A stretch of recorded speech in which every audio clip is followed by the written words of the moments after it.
Hi friends, welcome to my channel. இன்றைக்கிலேருந்து நம்ம ஜிகேக்கும் பார்த்தீங்கன்னா வீடியோ வந்து ப்ரொவைட் பண்ண போகிறோம். ஸோ ஆல்ரெடி பார்த்தீங்கன்னா நம்ம பிகினர்ஸ்க்கு டாப் 50 லெசன்ஸ் வந்து நம்ம கொடுத்துருந்தோம் லிஸ்ட்டு. ஓகேங்களா, அந்த லிஸ்ட்டு படி பார்த்தீங்கன்னா நம்ம வந்து லெசன்ஸ் வந்து டீச் பண்ணி கொடுக்க போகிறோம். ஆல்ரெடி நம்ம சேனலில் மேக்ஸுக்கு வந்து வீடியோ போயிட்டுருக்கு. ஆல்ரெடி 3 டாபிக்ஸ் வந்து நம்ம முடிச்சிருக்கோம். தமிழுக்கும் பார்த்தீங்கன்னா வீடியோ போட்டுட்ருக்கோம். ஷார்ட்கட்ஸ் வந்து போயிட்டுருக்கு. ஒரு மொழி டிஃபிகல்ட்டான டாபிக்ஸ்லாம் ஷார்ட்கட்ஸ் வந்து போட ஆரம்பிச்சிருவோம். இது வந்து பிகினர்ஸ் வந்து இந்த இந்த இந்த வீடியோவை பார்க்கும்போது பார்த்தீங்கன்னா உங்களுக்கு சில பேருக்கு வந்து எது இம்பார்ட்டன்ட் பாயிண்ட்ஸ் எது நம்ம படிக்கணும் அப்படின்றது வந்து தெரியாமல் இருக்கும். ஸோ அவங்களுக்காக தான் இந்த வீடியோ வந்து நம்ம வந்து மேக் பண்ணுறோம். ஸோ ஆல்ரெடி படித்த கேண்டிடேட்ஸாக இருந்தீங்க அப்படின்னா நீங்கள் வந்து இதை வந்து ரிவிஷனுக்காக நீங்கள் வந்து யூஸ் பண்ணிக்கலாம். ஓகேங்களா, ஸோ பிகினர்ஸாக இருந்தீங்க அப்படின்னா கண்டிப்பாக இந்த வீடியோவை பாருங்கள், ரொம்ப யூஸ்ஃபுல்லாக இருக்கும். ஸோ அங்கங்கே பார்த்தீங்கன்னா உங்களுக்கு டிஃபிகல்ட்டாக இருக்கிற இயர்ஸ் இதெல்லாம் வந்து நான் யூஸ் பண்ண ஷார்ட்கட்ஸ் வந்து உங்களுக்கு வந்து அங்கவே சைடில் வந்து சொல்கிறேன். ஸோ வீடியோவை ஸ்கிப் பண்ணாமல் முழுசாக பாருங்கள். வாங்க வீடியோக்குள்ளே போயிடலாம். ஓகேங்களா, ஸோ ஃபஸ்ட் லெசன் பார்த்தீங்கன்னா நம்ம 10th சோஷியல் சயின்ஸில் பாலிட்டியில் பார்த்தீங்கன்னா இந்திய அரசியலமைப்பு அப்படின்ற பாடத்தை தான் வந்து எடுத்திருக்கோம்.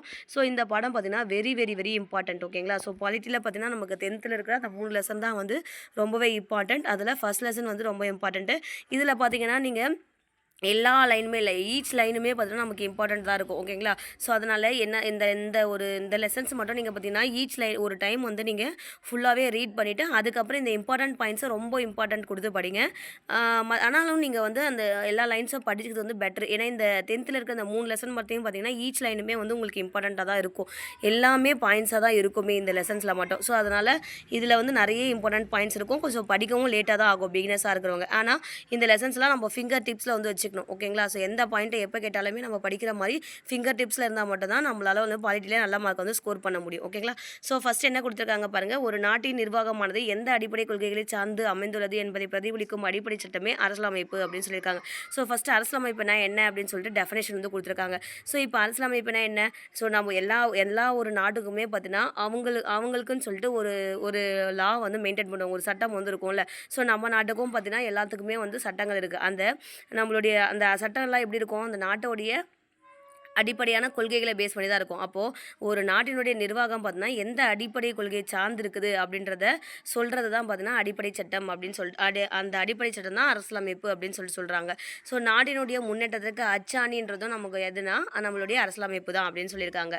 ஸோ இது அடுத்த பாயிண்ட். நாட்டினுடைய முன்னேற்றத்துக்கு அச்சாணி என்பது எதுன்னு கேட்டாங்கன்னா அரசியலமைப்பு அப்படின்னு போகிறோம். ஓகேங்களா, அடுத்தது அரசியலமைப்புன்ற கொள்கையை ஃபஸ்ட்டு நம்ம எங்கே இருந்து எடுத்தோம் அப்படின்னு பார்த்தீங்கன்னா USA, அதாவது அமெரிக்காவிலேருந்து தான் பார்த்தீங்கன்னா அரசியலமைப்பு அப்படின்றத வந்து எடுத்தோம். ஓகேங்களா, ஸோ நாடு வந்து சுதந்திரம் வாங்கிட்ட பிறகு பார்த்திங்கன்னா நமக்கு வந்து அரசியலமைப்பு வந்து நமக்குன்னு சொல்லிட்டு ஒரு அரசியலமைப்பு வேணும் அப்படின்னு சொல்லிட்டு என்ன பண்ணுறாங்கன்னா நினைக்கிறாங்க அப்போ இந்த தலைவர்கள். அதனால் பார்த்திங்கன்னா அவங்க என்ன பண்ணியிருப்பாங்கன்னா ஸோ எல்லாமே நம்மளுடைய அரசியலமைப்பு பார்த்திங்கன்னா எல்லாமே ஒவ்வொன்றும் ஒவ்வொரு நாட்டிலேருந்து எடுத்திருப்பாங்க. ஸோ அந்த மாதிரி பார்த்திங்கன்னா அரசியலமைப்பு அப்படின்ற அந்த கொள்கை ஃபஸ்ட்டு நம்ம எங்கேருந்து எடுத்தோம் அப்படின்னு பார்த்திங்கன்னா அமெரிக்காவில் தான் எடுத்தோம். இது ஒரு முக்கியமான பாயிண்ட். ஓகேங்களா, ஸோ இதை நோட் பண்ணிக்கோங்க. அடுத்தது பார்த்திங்கன்னா இந்த பேரா வந்து ரொம்ப இம்பார்ட்டன்ட் இல்லை, ஸோ அதை ஜஸ்ட் ஸ்கிப் பண்ணிக்கலாம். ஸோ அடுத்தது இந்திய அரசு உருவாக்கம். நம்மளுடைய இந்தியன் கான்ஸ்டியூஷன். ஓகேங்க, இந்திய அரசியலமைப்புனா இந்தியன் கான்ஸ்டியூஷன் சொல்லுவாங்க. ஸோ இந்தியன் கான்ஸ்டியூஷன் வந்து எப்படி உருவாச்சு அப்படின்னு சொல்லிட்டு பார்க்க போகிறோம். ஸோ ஃபஸ்ட்டு பார்த்தீங்கன்னா 1946 அமைச்சரவை தூதுக்குழு திட்டம் அப்படின்னு ஒன்று வரும். ஓகேங்களா, ஸோ எந்த திட்டத்துக்கிட்ட உருவாச்சு அப்படின்றத கூட கேட்பாங்க. அமைச்சரவை தூதுக்குழு திட்டம் அப்படின்னு சொல்லுவாங்க, அப்படின்னா கேபினெட் மிஷன் திட்டம் அப்படின்னு சொல்லுவாங்க. இந்த அமைச்சரவை தூதுக்குழு திட்டத்தில் கீழே உருவாக்கப்பட்ட அந்த அமைச்சரவை தூதுக்குழு திட்டத்தில் பார்த்தீங்கன்னா அந்த 3 பேர் வந்து இருப்பாங்க. அது யார் அப்படின்னு பார்த்தீங்கன்னா 3மே ஆங்கிலேய அதிகாரிகள் தான் இருப்பாங்க. யார் அப்படின்னா AV Alexander, பெத்தி Clarence, Stafford grips. ஓகேங்களா, ஸோ இவங்க 3 பேர் இருப்பாங்க. யாருன்னா AV Alexander, பெத்தி Clarence, Stafford grips. இந்த 3 பேருடைய தலைமையில் தான் பார்த்தீங்கன்னா இந்த அமைச்சரவை தூதுக்குழு வந்து வரும். ஓகேங்களா, இங்கிலாந்துலேருந்து அனுப்புவாங்க. ஓகேங்களா, ஸோ அவங்க தான் என்ன பண்ணுறாங்க அப்படின்னா இந்திய அரசியலமைப்பு நிர்ணய சபைன்னு ஒன்று வந்து உருவாக்குவாங்க. அந்த இந்திய அரசியலமைப்பு நிர்ணய சபையில் இருக்கிற உறுப்பினர்கள் தான் நம்மளுடைய இந்திய அரசியலமைப்பு வந்து உருவாக்கப்படுது. அந்த இந்திய அரசியலமைப்பு நிர்ணய சபை அப்படின்றது வந்து அதுக்குள்ளே எத்தனை பேர் இருந்தாங்க அப்படின்னா மொத்தம் 389 உறுப்பினர்கள் வந்து இருந்திருப்பாங்க. ஓகேங்களா, ஸோ அதில் பார்த்தீங்கன்னா 292 மாகாண பிரதிநிதிகள், 93 சுதேச அரசர்களும், அதுக்கப்புறம் 3 முதன்மை ஆணையர்கள் இருந்திருப்பாங்க. பலுசுசான் சார்பில் ஒருத்தர். மொத்தமாக பார்த்தீங்கன்னா 389 உறுப்பினர்கள் வந்து இருந்திருப்பாங்க. ஓகேங்களா, ஸோ நீங்கள் எப்படி ஈஸியாக ஞாபகம் வச்சுக்கலாம்னா இந்த ஆர்டரில் ஞாபகம் வச்சுங்க. பாருங்க 292, 93, இங்கே பாருங்கள் இங்கே 92 அப்புறம் என்ன வரணும் 93, அதுக்கப்புறம் இந்த 3 அப்படியே எழுத போகிறோம். பலுசுசான் சார்பில் 1, டோட்டலாக பார்த்தீங்கன்னா 389 அப்படின்னு சொல்லிட்டு வரும். ஸோ இதை ஒரு 2-3 டைம் நீங்கள் எழுதி பார்த்தீங்க அப்படின்னா உங்களுக்கு ஈஸியாகவே வந்து ஈஸியாக ஞாபகம் வந்துடும். ஓகேங்களா? ஸோ இந்த மாதிரி வந்து எழுதி பார்த்துங்க. அடுத்தது அரசியலமைப்பு நிர்ணய சபையினுடைய முதல் கூட்டம். இப்போ அந்த அரசியலமைப்பு நிர்ணய சபை வந்து நாச்சு 389. அந்த நிர்ணய சபையில் எத்தனை பேர் இருக்கணும் அப்படின்றத வந்து ஃபிக்ஸ் பண்ணிட்டாங்க. சரியா? இது எல்லாமே ஃபர்ஸ்ட் ஒரு கூட்டம் வந்து நடக்குது. முதல் கூட்டம். அது எப்போ நடக்குது அப்படின்னா டிசம்பர் 9 1946 வந்து நடக்குது. ஸோ இது வந்து ஒரு முக்கியமான பாயிண்ட். இந்த டேட் நல்லா ஞாபகம் வச்சுங்க. டிசம்பர் 9 1946 வந்து நடக்குது. அப்போ அதுக்கு அந்த கூட்டத்துக்கு ஒரு தலைவர் இருக்கணும்ல. ஸோ அதனுடைய தற்காலிக தலைவராக என்ன இருந்தாங்க அப்படின்னா சச்சிதானந்த சின்ஹா தான் வந்து இருக்கிறாங்க. ஓகேங்களா? ஸோ இவர் என்னன்னா அந்த கூட்டம் நடந்துகிட்டே இருக்கும். அப்போவே இந்த சச்சிதானந்த சின்ஹா வந்து இறந்துருவார். ஸோ அதனால் பார்த்தீங்கன்னா ராஜேந்திர பிரசாந்த் அப்படின்றவர் வந்து நிர்ணய சபையுடைய தலைவராக வந்து தேர்ந்தெடுக்கப்படுறாரு. HC முகர்ஜியும் VT கிருஷ்ணமாச்சாரியும் பார்த்தீங்கன்னா துணைத் தலைவர்களாக வந்து தேர்ந்தெடுக்கப்படுறாங்க. ஓகேங்களா? இந்த அரசியலமைப்பு நிர்ணய சபையுடைய கூட்டத்தொடர் மொத்தம் பார்த்தீங்கன்னா 11 அமர்வுகள் நடந்திருக்கும். 166 நாட்கள் வந்து நடைபெற்றிருக்கும். ஓகேங்களா? அந்த கூட்டத்தில் பார்த்தீங்கன்னா மொத்தம் 2473 சட்ட திருத்தங்கள் வந்து முன் வச்சாங்க அப்படின்னு சொல்லியிருக்காங்க. இதெல்லாம் வந்து பார்த்துக்கணும். ஸோ இதெல்லாம் வந்து டேட்டா தான். இது வரைக்கும் நீங்கள் ஞாபகம் வச்சுக்கணும். 11 அமர்வுகள் அதே மாதிரி 166 நாட்கள் நடந்திருக்கும். மொத்தம் சட்ட திருத்தம் எத்தனை வச்சாங்கன்னா 2473 அப்படின்றத வந்து ஞாபகம் வச்சுங்க. அதுக்கப்புறம் பார்த்தீங்கன்னா நம்மளுடைய அரசியலமைப்பு நிர்ணய சபை என்ன பண்ணாங்க அப்படின்னா நிறைய குழுக்கள் மூலியமாக தான் சட்டத்தை வந்து உருவாக்குறாங்க. ஓகேங்களா? ஸோ அதில் பார்த்தீங்கன்னா நமக்கு சட்ட வரைவு குழு தலைவர் யார் அப்படின்னு பார்த்தீங்கன்னா அரசியலமைப்புக்குன்னு ஒரு சட்ட வரைவு, அதாவது இந்தியன் கான்ஸ்டியூஷன் டிராஃப்ட்னு சொல்லுவாங்க. ஓகேங்களா? ஸோ அந்த வரைவு குழு தலைவராக யார் இருந்தார் அப்படின்னு பார்த்தீங்கன்னா BR அம்பேத்கர் தலைமையில் தான் வந்து ஸ்டார்ட் பண்ணுறாங்க. ஸோ மொத்தமாக ஒரு 8 உறுப்பினர்கள் வந்து அம்பேத்கர் தலைமையில் மொத்தமாக 8 உறுப்பினர்கள் வந்து அரசியலமைப்பு வரைவு குழுவில் வந்து 8 உறுப்பினர்கள் வந்து இருப்பாங்க. ஓகேங்களா? ஸோ அதில் அம்பேத்கர் தலைமையில் வந்து இந்திய அரசியலமைப்பு சட்டமானது உருவாக்கப்பட்டது. ஸோ அதனால தான் அவர் வந்து இந்திய அரசியலமைப்பின் தந்தை அப்படின்னு சொல்லிட்டு சொல்கிறோம். ஓகேங்களா? ஸோ அடுத்ததாக பார்த்தீங்கன்னா இந்த மாதிரி வந்து உருவாக்கின பின்னாடி ஸோ ஒரு அரசியலமைப்பு வந்து இப்போ என்ன பண்ணாங்க, இந்த அரசியலமைப்பு நிர்ணய சபையில் இருக்கிற அந்த 389 பேரும் என்ன பண்ணுறாங்க, நிறைய சட்டத்திட்டம்லாம் முன்மொழிஞ்சு ஒரு அரசியலமைப்பு சட்டத்தை ஃபைனலாக உருவாக்கிடுறாங்க. அதை வந்து சட்டம்லாம் எழுதின பின்னாடி என்ன பண்ணுறாங்க, நிறைய பத்திரிகைகள், அதுக்கப்புறம் பொதுமக்கள் இவங்க அதே மாதிரி அந்த சட்டமன்றத்தில் இருக்கிற மாகாண சட்டமன்றங்கள் இவங்க எல்லாமே பார்த்தோன்னா நிறைய வந்து விவாதங்கள் வந்து சொல்கிறாங்க. ஓகேங்களா? ஸோ இதெல்லாம் பண்ணணும் அப்படின்ற மாதிரி சொல்கிறாங்க. ஸோ அதை எல்லாமே விவாதித்து கடைசியாக என்ன பண்ணுறாங்க, நம்மளுடைய அரசியலமைப்பு சட்டம் வந்து ஏற்றுக்கொள்ளப்படும் போது எவ்வளோ இருந்துச்சு அப்படின்னா 22 பாகங்கள் இருந்துச்சு, 395 சட்டப்பிரிவுகளும் 8 அட்டவணைகளும் இருந்துச்சு. ஸோ இந்த 22 பாகங்கள் 395 சட்டப்பிரிவுகளையும் 8 அட்டவணைகள் கொண்டே இந்த இந்திய அரசியலமைப்பு சட்டமானது பார்த்தீங்கன்னா ஏற்றுக்கொள்ளப்பட்டது எப்போ அப்படின்னா 1949 நவம்பர் 26 வந்து ஏற்றுக்கொள்ளப்படுது. ஓகேங்களா? ஸோ ஏற்றுக்கொள்ளப்பட்டது ரொம்ப முக்கியம். இந்த ஏற்றுக்கொள்ளப்பட்டதுனால தான் நம்ம என்ன பண்ணுறோம், அரசியலமைப்பு தினமாக வந்து கொண்டாடுறோம். இந்தியன் கான்ஸ்டியூஷன் டேன்னு சொல்லிட்டு நம்ம வந்து கொண்டாடிட்டு இருக்கோம். ஓகேங்களா? 1950 ஜனவரி 26 பார்த்தீங்கன்னா இந்திய அரசியலமைப்பு சட்டமானது நடைமுறைக்கு வருது. அந்த நடைமுறைக்கு வந்த டேட்டை தான் நம்ம என்ன பண்ணுறோம், குடியரசு தினமாக வந்து கொண்டாடிட்டு இருக்கோம். ஸோ இதனால ஞாபகம் வச்சுக்கணும். ஓகேங்களா? ஏற்றுக்கொள்ளப்பட்ட தினம் என்னது, அரசியலமைப்பு தினமாக கொண்டாடுறோம். இந்தியன் கான்ஸ்டியூஷன் டேன்னு சொல்லிட்டு கொண்டாடுறோம். அதே பார்த்தீங்கன்னா நடைமுறைக்கு வந்த டே வந்து ரிப்பப்ளிக் டே, குடியரசு தினமாக வந்து கொண்டாடிட்டு இருக்கோம். ஓகேங்களா? ஸோ அதுக்கப்புறம் இந்திய அரசியலமைப்பு சட்டத்தை பார்த்தீங்கன்னா கையில் இத்தாலிய பாணியில் கைப்பட எழுந்தது யார் அப்படின்னு கேட்டிங்கன்னா பிரேம் பெஹாரி நரேன் ரைஜடா அப்படின்றவர் தான் பார்த்தீங்கன்னா நம்மளோட அரசியலமைப்பு சட்டத்தை முழுசுமே இத்தாலி பாணியில் பார்த்தீங்கன்னா கைப்படவே எழுதியிருப்பார் அப்படின்றது வந்து ஒரு முக்கியமான பாயிண்ட். இதையும் நோட் பண்ணிக்கணும். ஸோ அதுக்கப்புறம் நம்ம இந்திய அரசியலமைப்பு சட்டத்தினுடைய சிறப்பு கூறுகள் அப்படின்னு சொல்லிட்டு கொடுத்துருக்காங்க. ஸோ இதை வந்து நீங்கள் பார்த்துக்கோங்க. ஓகேங்களா? ஏன்னா இது வந்து மேபி கூற்றுகள் கொடுத்துட்டு கேட்கலாம். ஸோ அதனால் இதை நம்ம தான் வந்து பார்த்துக்கிறது நல்லது. ஓகேங்களா? உலகத்திலேயே எழுதப்பட்ட எல்லாத்த விடையுமே நீளமான அரசியலமைப்பு எதுனா நம்மளுடைய இந்திய அரசியலமைப்பு தான். நம்ம வந்து பல நாடுகள்லேருந்து அங்கங்கே ஒரு எல்லா நாடுகளையும் ரெஃபர் பண்ணி நம்ம வந்து இந்திய அரசியலமைப்பு ரெடி பண்ணியிருந்தாலும் உலகத்திலேயே நம்மளது தான் நீளமான அரசியலமைப்பு அப்படின்னு சொல்லிட்டுன்ற பெருமை வந்து நம்மளுடைய இந்திய அரசியலமைப்புக்கு வந்து இருக்குது. ஓகேங்களா? ஸோ அதே மாதிரி பார்த்தீங்கன்னா இந்த நம்மளுடைய இந்திய அரசியலமைப்பில் பார்த்தீங்கன்னா சொல்லியிருக்க பெரும்பாலான கருத்துக்கள் பார்த்தீங்கன்னா மற்ற நாடுகளில் பல்வேறு நாடுகளுடைய அரசியலமைப்பிலிருந்து எடுத்தது தான் அப்படின்னு சொல்லியிருக்காங்க. அடுத்தது நெகிழும் தன்மை நெகிழா தன்மை ரெண்டுமே கொண்டது தான் நம்மளுடைய இந்திய அரசியலமைப்பு அப்படின்னு சொல்லியிருக்காங்க. ஓகேங்களா? ஸோ அதே மாதிரி கூட்டாட்சி முறை அரசாங்கத்தை வந்து கொடுக்குது அப்படின்னு சொல்லியிருக்காங்க. கூட்டாட்சி அரசாங்க முறை அப்படின்னா மத்திய அரசும் மாநில அரசும் சேர்ந்து செய்கிறது. நடுவன் அப்படின்றது வந்து மத்திய அரசு தான் வந்து குறிக்குது. ஓகேங்களா? அதுக்கப்புறம் இந்தியாவை சமய சார்பற்ற நாடாக விளக்குது பார்த்தீங்கன்னா நம்மளுடைய இந்திய அரசியலமைப்பு தான். சுதந்திரமான நிதித்துறையை வந்து வழங்குறது அப்படின்னு சொல்லியிருக்காங்க. வயது வந்து ஒரு வாக்குரிமையை வந்து கொடுக்குது. வயது வந்து ஒரு வாக்குரிமை என்னது, 18 வயசு இருக்கிற எல்லாருக்குமே பார்த்தீங்கன்னா எந்த ஒரு பாகுபாடுமே இல்லாமல் ஜாதி மதம் எந்த ஒரு பாகுபாடுமே இல்லாமல் 18 வயசு இருக்கிற எல்லாருக்கும் பார்த்தீங்கன்னா நமக்கு வந்து ஓட்டுரிமையை வந்து வாக்குரிமையை வந்து கொடுக்குது. அதுதான் பார்த்தீங்கன்னா வயது வந்து ஒரு வாக்குரிமையை வந்து கொடுக்குது. இதுதான் நம்மளுடைய இந்திய அரசியலமைப்புடைய சிறப்பு இயல்புகள் அப்படின்னு சொல்லியிருக்காங்க. ஓகேங்களா? ஸோ அடுத்தது முகவுரை அப்படின்னா என்னன்னு சொல்லிட்டு பார்க்கணும். ஸோ முகவுரை அப்படின்றது வந்து இங்கிலீஷில் என்ன சொல்லுவாங்கன்னா ப்ரியாம்பல் அப்படின்னு சொல்லுவாங்க. ஓகேங்களா? ஸோ முகவுரை அப்படின்றது என்னென்னா இப்போ எப்படி நம்ம ஒரு நோட் இருக்குது அப்படின்னா நம்மளுடைய அந்த நோட்டுக்கு இண்டெக்ஸ் பேஜ் என்ன இருக்குது, இண்டெக்ஸ் இருக்குல்ல, ஸோ அதே தான் வந்து முகவுரை. நம்மளுடைய இந்திய அரசியலமைப்பு சட்டம் அப்படின்ற கான்ஸ்டியூஷன் புக்குக்கு ஒரு இண்டெக்ஸ் பேஜாக இருக்கிறது அப்படின்னு பார்த்தீங்கன்னா நம்மளுடைய முகவுரை தான். ஓகேங்களா? ஸோ முகவுரை அப்படின்ற சொல்லு தான் பார்த்தீங்கன்னா அரசியலமைப்புக்கே அறிமுகம் அல்லது முன்னுரை அப்படின்னு சொல்லுவாங்க. அதாவது ஷார்ட்டா இண்டெக்ஸ் அப்படின்ற மாதிரி ஞாபகம் வச்சுக்கலாம். ஓகேங்களா? ஸோ இந்த முகவுரையை நம்ம பார்த்தோம் அப்படின்னாலே நம்மளுடைய அரசியலமைப்புடைய நோக்கம் என்ன, அதோடைய லட்சியம் என்ன, அதோடைய அடிப்படை கொள்கைகள் என்ன, இது எல்லாத்தையுமே வந்து உள்ளடக்கியதாக வந்து இருக்கும். ஓகேங்களா? ஸோ அதனால தான் நம்ம என்ன சொல்கிறோம், இந்த முகவுரையை பார்த்தீங்கன்னா அரசியலமைப்பினுடைய திறவுகோல் அப்படின்னு சொல்கிறோம். என்னன்னு சொல்கிறோம், அரசியலமைப்பினுடைய திறவுகோல் அப்படின்னு சொல்லிட்டு முகவுரை வந்து சொல்கிறோம். ஓகேங்களா? 1947ஆம் ஆண்டு ஜனவரி மாதம் 22ஆம் தேதி ஓகேங்களா, இந்த இந்திய அரசியலமைப்பு நிர்ணய சபையால் ஏற்றுக்கொள்ளப்பட்ட ஜவஹர்லால் நேருவின் குறிக்கோள் தீர்மானத்துடைய அடிப்படையில் தான் இந்த அரசியலமைப்பின் முகவுரை வந்து அமைந்துள்ளது அப்படின்னு சொல்லியிருக்காங்க. ஓகேங்களா? ஸோ இந்த அரசியலமைப்பினுடைய முகவுரை வந்து ஃபஸ்ட்டு யார் வந்து கொண்டு வந்திருப்பாருன்னா ஜவஹர்லால் நேரு தான் வந்து கொண்டு வந்திருப்பார். குறிக்கோள் தீர்மானம் ஒன்று வந்து கொண்டு வந்திருப்பார். ஓகேங்களா? அந்த குறிக்கோள் தீர்மானத்துடைய அடிப்படையில் தான் பார்த்தீங்கன்னா இந்த முகவுரை வந்து இருக்குது. ஓகேங்களா? அந்த முகவுரையே பார்த்தீங்கன்னா இந்த குறிக்கோள் தீர்மானத்தை பார்த்தீங்கன்னா ஜவஹர்லால் நேரு எப்போ கொண்டு வந்துட்டு இருப்பார் அப்படின்னு பார்த்தீங்கன்னா டிசம்பர் 13 1946 கொண்டு வந்துட்டுருப்பார். ஓகேங்களா? 1946 டிசம்பர் 13 பார்த்தீங்கன்னா நேரு என்ன பண்ணுவார்னா குறிக்கோள் தீர்மானத்தை கொண்டு வந்து அரசியலமைப்பு நிர்ணய சபையில் வந்து இன்ட்ரடியூஸ் பண்ணுவார். ஓகே, அந்த கான்ஸ்டியூஷன் அசம்பிளி தான் அரசியலமைப்பு நிர்ணய சபைன்னு சொல்லுவாங்க. ஓகேங்களா? ஸோ அந்த அரசியலமைப்பு நிர்ணய சபையில் தான் எல்லா தலைவர்களுமே இருப்பாங்க. சட்டம் இயற்றக்கூடிய எல்லா தலைவர்களுமே இருப்பாங்க. அங்கே தான் பார்த்தோன்னா இவர் என்ன பண்ணுவார், அந்த குறிக்கோள் தீர்மானத்தை வந்து இன்ட்ரடியூஸ் பண்ணுவார். ஆனால் அப்போ வந்து அந்த கான்ஸ்டியூஷன் அசம்பிளி வந்து ஏற்றுக்க மாட்டாங்க. ஓகேங்களா? ஸோ அதுக்கப்புறமா எப்போ ஏற்றுக்கிறாங்க அப்படின்னா 1946 டிசம்பர் 13 குறிக்கோள் தீர்மானத்தை இன்ட்ரடியூஸ் பண்ணுவார். யார்? ஜவஹர்லால் நேரு. ஆனால் அப்போ ஏற்றுக்க மாட்டாங்க. அவங்க எப்போ ஏற்றுப்பாங்க அப்படின்னா முகவுரையை 1947 ஜனவரி 22ஆம் தேதி தான் பார்த்தீங்கன்னா அந்த அரசியலமைப்பு நிர்ணய சபை வந்து அந்த முகவுரையை வந்து ஏற்றுப்பாங்க. ஓகேங்களா? ஸோ அப்போ அந்த முகவுரை பார்த்தீங்கன்னா ஒரு முறை வந்து சட்டத்திருத்தம் பண்ணியிருப்பாங்க. ஓகேங்களா? எப்போ அப்படின்னா 42வது சட்டத்திருத்தம் தான் பண்ணியிருப்பாங்க 1976ஆம் ஆண்டு. இது ரொம்ப ரொம்ப ரொம்ப இம்பார்ட்டண்டான சட்டத்திருத்தம். 42வது சட்டத்திருத்தம் பார்த்தீங்கன்னா இந்தியன் கான்ஸ்டியூஷனுக்கு ஒரு குட்டி அரசியலமைப்புனே சொல்லுவாங்க. குறு அரசியலமைப்பு இல்லை ஒரு குட்டி கான்ஸ்டியூஷன், அதாவது மினி கான்ஸ்டியூஷன் அப்படின்னே வந்து சொல்லுவாங்க இந்த 42வது அரசியலமைப்பு சட்டத்திருத்தத்தை. ஓகேங்களா? ஸோ இது எப்போ நடந்துச்சு அப்படின்னா 1976. அப்போ யார் பிரதமராக இருந்தாங்க அப்படின்னா இந்திரா காந்தி. அதையும் நீங்கள் வந்து ஞாபகம் வச்சுக்கணும். ஓகேங்களா?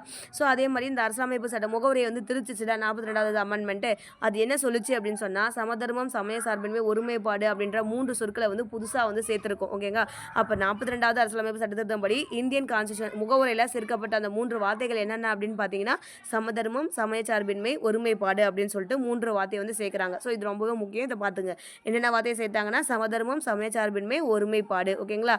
So SSO. ஓகேங்களா? ஸோ எஸ்னா சமதர்மம் அப்படின்ற மாதிரி சா ஓ வருதுல, அந்த மாதிரி ஞாபகம் வச்சுக்கலாம். ஓகேங்களா? ஸோ அதுக்கப்புறம் பார்த்தீங்கன்னா இந்திய மக்களாகிய நாம் அப்படின்றதோட தான் இந்திய மக்களாகிய நாம் அப்படின்ற ஒரு வாசகத்தோடு தான் நம்மளுடைய முகவரி வந்து ஸ்டார்ட் ஆகுது. அதையும் நீங்கள் வந்து ஞாபகம் வச்சுக்கணும். ஸோ இந்திய அரசியலமைப்புடைய முகவரி வந்து எதில் ஸ்டார்ட் ஆகுது? இந்திய மக்களாகிய நாம் அப்படின்றது தான் வந்து ஸ்டார்ட் ஆகுது அப்படின்னு ஞாபகம் வச்சுங்க. ஸோ அப்போ இதுலேருந்து நமக்கு என்ன தெரியுது? இந்திய அரசியலமைப்பினுடைய ஆதாரமே வந்து இந்திய மக்கள் தான் அப்படின்னு சொல்லிட்டு வந்து புரிஞ்சுக்கலாம். ஓகேங்களா? அதே மாதிரி இந்தியாவை பார்த்தீங்கன்னா ஒரு இறையாண்மை மிக்க சமதர்ம சமய சார்பற்ற ஜனநாயக குடியரசு அப்படின்னு சொல்லிட்டு தான் நம்ம அரசியலமைப்புடைய முகவரி வந்து சொல்லுது. ஓகேங்களா? ஸோ இது ரொம்பவே முக்கியமான பாயிண்ட். இந்த ஆர்டர் வந்து கேட்பாங்க, புக் பேக்லேயும் இது இருக்கும். ஓகேங்களா? ஸோ முகவரி வந்து இந்தியாவை எப்படி வர்ணிக்குது? இறையாண்மை மிக்க சமதர்ம சமய சார்பற்ற ஜனநாயக குடியரசு அப்படின்னு சொல்லிட்டு தான் வந்து வர்ணிக்குது அப்படின்னு சொல்லியிருக்காங்க. இந்த ஜனநாயகத்துக்கு பதில் மக்களாட்சி குடியரசு அப்படின்னு கூட சொல்லுவாங்க. ஓகேங்களா? ஸோ ஒரு சில 12லாம் பார்த்தீங்கன்னா மக்களாட்சி அப்படின்னு சொல்லிட்டு சொல்லியிருப்பாங்க ஜனநாயக அப்படின்ற வார்த்தைக்கு பதில். ஓகேங்களா? ஸோ அதுக்கப்புறம் பார்த்தீங்கன்னா இந்திய குடிமக்கள் பார்த்தீங்கன்னா இந்த முகவருடைய முக்கிய நோக்கமே பார்த்தீங்கன்னா இந்திய குடிமக்கள் எல்லாருக்குமே சமூக ரீதியாகவும் சரி, பொருளாதாரம், அரசியல் ரீதியாகவும் சரி எல்லாத்துலேயுமே பார்த்தீங்கன்னா பாதுகாப்பு வழங்குறது இதனுடைய முக்கிய நோக்கமாக வந்திருக்குது அப்படின்னு சொல்லிட்டு முகவரை வந்து சொல்லியிருக்காங்க. ஓகேங்களா? ஸோ முகவரையை பற்றின நிறைய விமர்சனங்கள் வந்து இருக்குது. ஓகேவா? ஸோ முகவரையை பற்றினா ஜாதகம் அப்படின்னு சொல்லிட்டு வந்து சொல்லியிருப்பாங்க. ஜாதகம் சொல்கிறது வந்து முன்ஷி அப்படின்ற சொல்லியிருப்பார். ஓகேங்களா? ஸோ அதுக்கு ஷார்ட்கட் நீங்கள் என்ன நினச்சலாம், ஜாதகத்தை நம்ம வந்து முன்னாடி எப்பயுமே ஒரு ஜாதகத்தைனா எதனா ஒரு சம்பவம் எதுவுமே இப்போ ஒரு கல்யாணம் நடக்குதுன்னா அதுக்கு முன்னாடி தான் நம்ம பார்ப்போம். அப்போ முன்ஷினா ஞாபகம் வச்சுங்க. அப்போ முன்ஷி தான் ஜாதகம் வந்தாலே முன்ஷி அப்படின்றத வந்து போட்டுருங்க. ஓகேங்களா? ஸோ அந்த மாதிரி வந்து போட்டுக்கலாம். ஓகேங்களா? அதுக்கப்புறம் நிறைய பேர் வந்து விமர்சனம் சொல்லியிருப்பாங்க. அதை நான் நெக்ஸ்ட் வீடியோவில் வந்து சொல்கிறேன். எக்ஸ்ட்ரா பாயிண்ட்ஸில் போடுவோம்ல, அப்போ வந்து அதை சொல்லிடுறேன். ஓகேங்களா? ஸோ அந்த முகவரியை பற்றின ஒரு 4-5 பேர் வந்து சிறப்பாக வந்து சொல்லியிருப்பாங்க. அதை வந்து நான் எக்ஸ்ட்ரா பாயிண்ட்ஸ் இந்த 3 லெசன்ஸ் வந்து குவாலிட்டியில் வந்து கம்ப்ளீட்டாக முடிஞ்ச உடனே எக்ஸ்ட்ரா பாயிண்ட்ஸ் வந்து அவுட் ஆஃப் புக் கண்டென்ட்னு சொல்லிட்டு ஒன்று போடுவேன். அதில் வந்து நான் அந்த முகவரியை பற்றின அந்த சிறப்பு அதாவது சில தலைவர்கள் வந்து சொல்லியிருப்பாங்கல்ல, அதை வந்து நான் வந்து நெக்ஸ்ட் வீடியோவில் வந்து அந்த எக்ஸ்ட்ரா கண்டென்ட் வீடியோவில் வந்து போட்டுறேன். ஓகேங்களா? ஸோ அதுக்கப்புறம் இந்த பாக்ஸ் கண்டென்ட் வந்து ரொம்பவே முக்கியமானது. 1789 பார்த்தா பிரெஞ்சு புரட்சி வந்து நடந்திருக்கும். ஓகேங்களா? அப்போ பிரெஞ்சு புரட்சியில் வந்து பார்த்தீங்கன்னா ஒரு 3 வந்து அவங்க என்ன பண்ணியிருப்பாங்கன்னா முழக்கமாக வந்து வச்சுருப்பாங்க. அந்த பிரெஞ்சு புரட்சியுடைய முழக்கம் என்னென்னா சுதந்திரம், சமத்துவம், சகோதரத்துவம். ஓகேங்களா? ஸோ அதுதான் வந்து பிரெஞ்சு புரட்சியுடைய முழக்கமா இருந்திருக்கும். அது அது இந்திய அரசமைப்பின் முகவுரையில் அதுக்கு வந்து முக்கியத்துவம் குடுத்துருப்பாங்க. ஓகேங்களா. 1789ல பிரெஞ்சு புரட்சி அப்ப நடந்தப்ப சுதந்திரம், சமத்துவம், சகோதரத்துவம் அப்படின்ற 3 வந்து அதனுடைய முக்கியமான முழக்கமா இருந்திருக்கும். அந்த பிரெஞ்சு புரட்சியுடைய முழக்கத்த தான் பார்த்தீங்கன்னா, இந்திய அரசமைப்புடைய முகவுரையில வந்து முக்கியத்துவம் வந்து குடுத்துருப்பாங்க அப்படின்றது முக்கியமா இத வந்து ஞாபகம் வச்சுக்கோங்க. ஓகேங்களா. ஸோ என்னன்னா அந்த 3 வேர்ட்ஸ் ஞாபகம் வச்சுக்கணும். ஓகேங்களா. பிரெஞ்சு புரட்சி, சுதந்திரம், சமத்துவம், சகோதரத்துவம் அப்படின்னு வச்சுக்கோங்க. ஸோ இதில என்ன நான் இது எப்படி ஷார்ட்கட்டா நான் பிரெஞ்சுனா ஃப்ரெண்ட்ஸ் அப்படின்னு ஞாபகம் வச்சுக்கோங்க. எப்பயுமே ஃப்ரெண்ட்ஸுங்க சேர்ந்தாங்கன்னா எப்படி இருப்பாங்க, இண்டிபெண்டண்ட்டாக இருப்பாங்க, அதாவது சுதந்திரமாக இருப்பாங்க. ஓகேங்களா. ஸோ ஃப்ரெண்ட்ஸுக்குள்ளே எந்த ஒரு ஜாதி எதுவுமே பார்க்க மாட்டாங்க, எல்லாருமே சமமாக தான் வந்து இது பண்ணுவாங்க. எல்லாருமே பார்த்தீங்கன்னா சகோதரத்தோடு தான் ஒரு பிரதர்ஸ் அண்ட் சிஸ்டர்ஸ் மாதிரி தான் நம்ம வந்து என்ன பண்ணுவோம், அந்த அந்த ஒரு உணர்வோடு தான் நம்ம ஃப்ரெண்ட்ஸ் கூட வந்து பழகுவோம். அப்போ ஃப்ரெண்ட்ஸ் பிரச்சனாலே ஃப்ரெண்ட்ஸ் என்ன வரணும், ஃப்ரெண்ட்ஸ் எப்படி இருப்பாங்க, இண்டிபெண்ட்டாக இருப்பாங்க. அதே மாதிரி பார்த்தீங்கன்னா எல்லாருமே ஈக்குவலாக தான் ட்ரீட் பண்ணுவாங்க. ஸோ பிரதர்ஸ் அண்ட் சிஸ்டர்ஸ் மாதிரி தான் வந்து பழகுவாங்க. இதை வந்து இந்த மாதிரி ஒரு ஷார்ட்கட் போட்டிங்கன்னா அந்த 3 வார்த்தையை நாங்கள் வந்து ஆப்ஷனை பார்க்கும்போது ஈஸியாக வந்து அடிச்சிடலாம். ஓகேங்களா. ஸோ அதுக்கப்புறம் பார்த்தீங்கன்னா குடியுரிமை டாபிக் பற்றி கொடுத்துருக்காங்க. ஓகேங்களா. ஸோ குடியுரிமை அப்படின்றது என்னன்னா இந்த சிட்டிசன் அப்படின்னு குடியுரிமைனா சிட்டிசன். ஓகேங்க. சிட்டிசன் அப்படின்ற சொல் பார்த்தீங்கன்னா சிவிஸ் அப்படின்ற லத்தீன் சொல்லியில தான் வந்துச்சு அப்படின்னு சொல்லியிருக்காங்க. ஓகேங்களா. ஸோ சிட்டிசன் அப்படின்னா எதுலேருந்து வந்துச்சு, சிவிஸ் அப்படின்றதெல்லாம் வந்துச்சு. சிவிஸ் அப்படின்ற வார்த்தை என்ன வார்த்தைன்னு கேட்பாங்க, லத்தீனா, கிரேக்கமா அப்படின்றத கேட்பாங்க. ஸோ இந்த இடத்துல அந்த சொல் வந்து நம்ம பார்க்கணும், எந்த மொழின்றதை வந்து முக்கியமாக பார்க்கணும். லத்தீன் அப்படின்னு தான் வந்து கொண்டு வந்திருக்காங்க அப்படின்னு நான் வச்சுக்கோங்க. ஓகேங்களா. சிவிஸ் அப்படின்னா அந்த குடியுரிமை சிட்டிசன் அப்படின்னு சொல்லுது, சிவிஸ் அப்படின்னா லத்தீன் சொல்லிலேருந்து வந்துச்சு அப்படின்னு சொல்லிட்டாங்க. அந்த சிவிஸ் அப்படின்ற வார்த்தைக்கு வந்து என்ன மீனிங் அப்படின்னா ஒரு நகர அரசியல் வசிப்பவர் அப்படின்றதான் மீனிங். ஓகேங்களா. ஸோ இதையும் நீங்கள் வந்து ஞாபகம் வச்சுக்கணும். ஓகேங்களா. அதே மாதிரி பார்த்தீங்கன்னா இந்தியா ஃபுல்லாகவே நமக்கு ஒற்றை குடியுரிமை தான் வந்து கொடுத்துட்ருக்காங்க. ஓகேங்களா. ஸோ ஒற்றை குடியுரிமை, இரட்டை குடியுரிமைன்னு சொல்லிட்டு 2 கான்செப்ட் இருக்குது. நம்ம வந்து ஒற்றை குடியுரிமை வந்து நம்ம வந்து ஃபாலோ பண்ணுறோம். ஓகேங்களா. ஒற்றை குடியுரிமைனா அது நம்ம இந்தியா ஃபுல்லாகவே நம்ம யார் இந்தியன் சிட்டிசன் அப்படின்ற ஒரே ஒன்று தான் இருக்குது. ஓகேங்களா.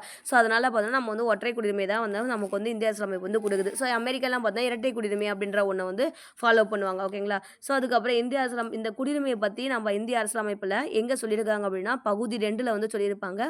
எந்த சட்டப்பிரிவுனா 5லிருந்து 11 வரைக்கும் சொல்லியிருப்பாங்க. ஓகேங்களா. ஸோ இதை நல்லா ஞாபகம் வச்சுக்கோங்க. ஓகேங்களா. ஸோ எப்பயுமே இது என்ன பண்ணணும் அப்படின்னா இது எப்படி நீங்கள் ஷார்ட்கட்டாக போடலாம் அப்படின்னா குடியுரிமை அப்படின்னா குடிக்கிறது ஞாபகம் வச்சுக்கோங்க. ஓகேங்களா. ஸோ எப்பயுமே குடிக்கிறதுக்கு என்ன பண்ணுவாங்க, 2 பேராக சேர்ந்து தான் போவாங்க, தனியாக போக மாட்டாங்க. ஓகேங்களா. மினிமம் 2 பேர் சேர்ந்து தான் போவாங்க. அதனால் பகுதி 2 அப்படின்னு ஞாபகம் வச்சுக்கோங்க. ஓகேங்களா. ஸோ குடிக்க போகும்போது கண்டிப்பாக என்ன பண்ணுவாங்க, ஏதோ ₹5 லேஸ் பாக்கெட் தான் வாங்கிட்டு போய் தான் என்ன சைட் டிஷ்க்கு என்ன பண்ணுவாங்க, ₹5 லேஸ் பாக்கெட் வாங்குவாங்க அப்படின்றத ஞாபகம் வச்சுக்கோங்க. ஓகேங்களா. அப்போ 5 to 11 அந்த 2ன்றது இப்படி போடுறோமா, அந்த 11 இங்கே அப்படியே வந்துடும். ஓகேங்களா. ஸோ அப்போ 5 to 11 அப்படின்றத வந்து நீங்கள் ஈஸியாக வந்து ஞாபகம் வச்சுக்கலாம். ஓகேங்களா. ஸோ அடுத்தது இந்த குடியுரிமை சட்டம் அப்படின்றது எப்போ வந்து பண்ணாங்க அப்படின்னா 1955 தான். ஓகேங்களா. ஸோ இது நல்லா ஞாபகம் வச்சுக்கணும். குடியுரிமை சட்டம் எப்போ அப்படின்னா அந்த இயர் ஞாபகம் வச்சுக்கணும். 1955 இதுலேயே ஞாபகம் வச்சுக்கணும். ஸோ ₹5 லேஸ் பாக்கெட்டு, அதனால் 5லேருந்து பிரிவு ஸ்டார்ட் ஆகுது. அந்த சட்டமும் பார்த்தீங்கன்னா 5 வருது அப்படின்றத வந்து ஞாபகம் வச்சுக்கணும். அப்போ குடியுரிமை அப்படின்னாலே குடிகாரங்க எப்பயுமே மினிமம் 2 பேராக போவாங்க. அதனால் பகுதி 2 அவங்க கூடவே குடிக்க போகும்போது என்ன பண்ணுவாங்க, ₹5 லேஸ் பாக்கெட்டை வாங்கிட்டு போவாங்க. அதனால் 5 சட்டம்னாலும் 5 55ன்னு வரணும். அந்த பிரிவு ஸ்டார்ட் ஆகுது எதுலேருந்து 5லேருந்து ஸ்டார்ட் ஆகுது அப்படின்றத வந்து ஞாபகம் வச்சுக்கணும். ஓகேங்களா. ஸோ அதுக்கப்புறம் பார்த்தீங்கன்னா இந்த குடியுரிமை சட்டம் இந்திய அரசியலமைப்பு சட்டம் வந்து நடைமுறைக்கு வந்த பின்னாடி பார்த்தீங்கன்னா 55ல் தான் பார்த்தீங்கன்னா ஏன்னா நடைமுறைக்கு வந்து 1950லேயே ரிப்பப்ளிக் டே அப்பயே நடைமுறைக்கு வந்துச்சு. 1950 நடைமுறைக்கு வந்துருச்சு. அதுக்கப்புறமா தான் குடியுரிமை சட்டம் வந்து 1955ல் வந்து ஏற்றுறாங்க. ஸோ அந்த சட்டம் என்ன பண்ணுதுன்னா குடியுரிமை எப்படியெல்லாம் வாங்கலாம், எப்படி வந்து குடியுரிமை இழக்கலாம் அப்படின்னு சொல்லிட்டு அதனுடைய வழிமுறை கைட்லைன்ஸ் வந்து கொடுக்குது. ஓகேங்களா. ஸோ இந்திய அரசியலமைப்பு சட்டத்திட்டத்தில் இந்த குடியுரிமை சட்டம் பார்த்தீங்கன்னா இது வரைக்கும் 9 முறை திருத்திருக்காங்க. இதை ஞாபகம் வச்சுக்கணும். முகவரை பார்த்தீங்கன்னா ஒரு முறை தான் திருத்திருக்காங்க. 42வது அரசியலமைப்பு சட்ட திருத்தம் அந்த ஒரே ஒரு முறைமை தான் முகவரை வந்து திருத்திருக்காங்க. ஆனால் குடியுரிமையை பார்த்தீங்கன்னா இது வரைக்கும் 9 முறை வந்து திருத்திருக்காங்க அப்படின்னு சொல்லியிருக்காங்க. இந்த குடியுரிமை சட்டம் 1955 பார்த்தீங்கன்னா குடியுரிமையை பெறதுக்கு பார்த்தீங்கன்னா 5 வழிகளையும், குடியுரிமை இழக்கிறதுக்கு பார்த்தீங்கன்னா 3 வழிமுறைகளையும் வந்து சொல்லுது.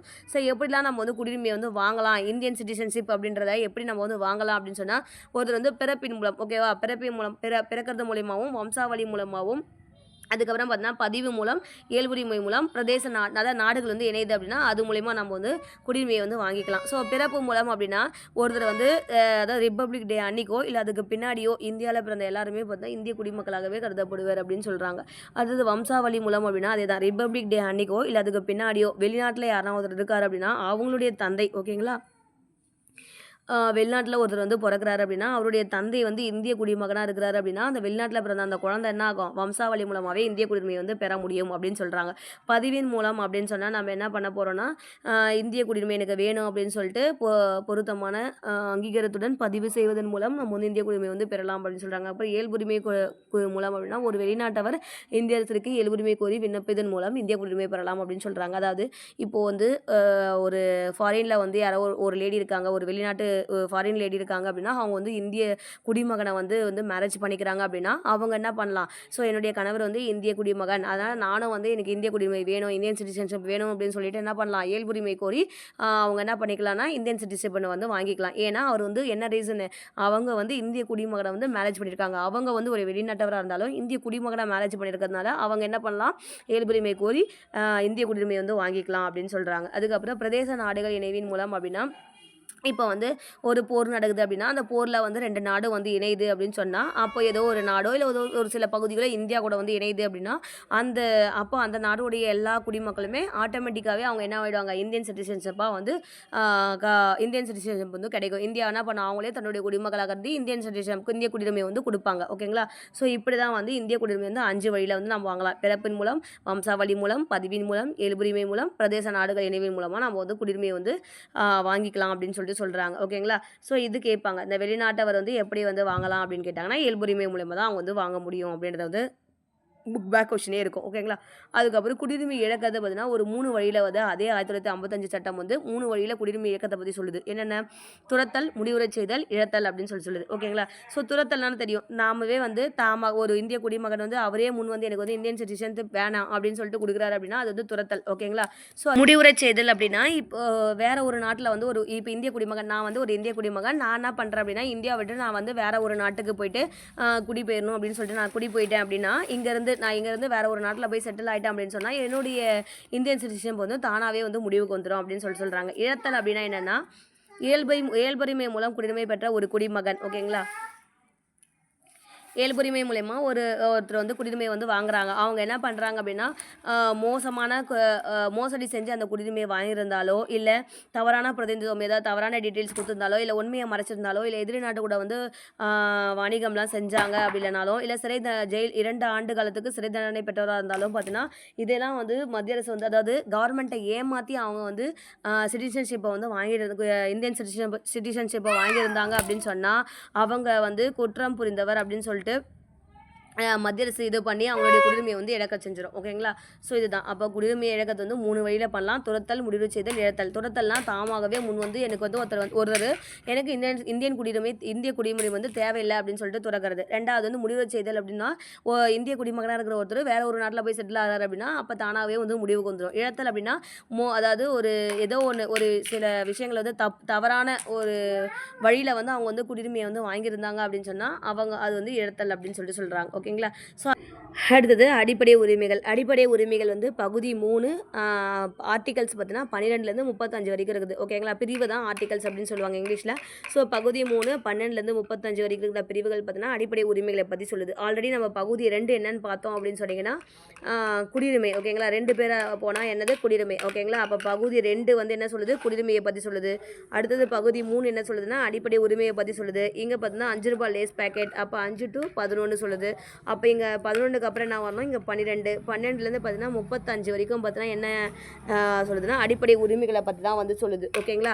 ஸோ அடிப்படை உரிமைகள் வந்து எங்கேருந்து எடுத்தாங்க அப்படின்னு பார்த்தீங்கன்னா அமெரிக்காவில் தான் பார்த்தீங்கன்னா நம்ம அடிப்படை உரிமைகளை வந்து எடுத்தோம். ஓகேங்களா. ஸோ இந்தியன் கான்ஸ்டியூஷன் இந்திய அரசியலமைப்பும் பார்த்தீங்கன்னா அமெரிக்காவில் தான் எடுத்தோம். அடிப்படை உரிமைகளையும் நம்ம எங்கேருந்து உருவாக்குறோம் அப்படின்னா அமெரிக்காவிலேருந்து எடுத்திருக்கோம். ஓகேங்களா. இதுவும் ஒரு முக்கியமானது தான். ஓகேங்களா. இதையும் ஞாபகம் வச்சுக்கணும். ஓகேங்களா. அதுக்கப்புறம் ஃபஸ்ட்னா அடிப்படை உரிமைகள் நமக்கு ஸ்டார்டிங்கில் வந்து அதாவது இந்திய அரசியலமைப்பு உருவாக்கப்படும் போது பார்த்தீங்கன்னா நமக்கு மொத்தம் அடிப்படை உரிமைகள் வந்து 7 இருந்துச்சு. அதாவது அடிப்படைனா ஃபண்டமெண்டல் ரைட்ஸ் அப்படின்னு சொல்லுவாங்க.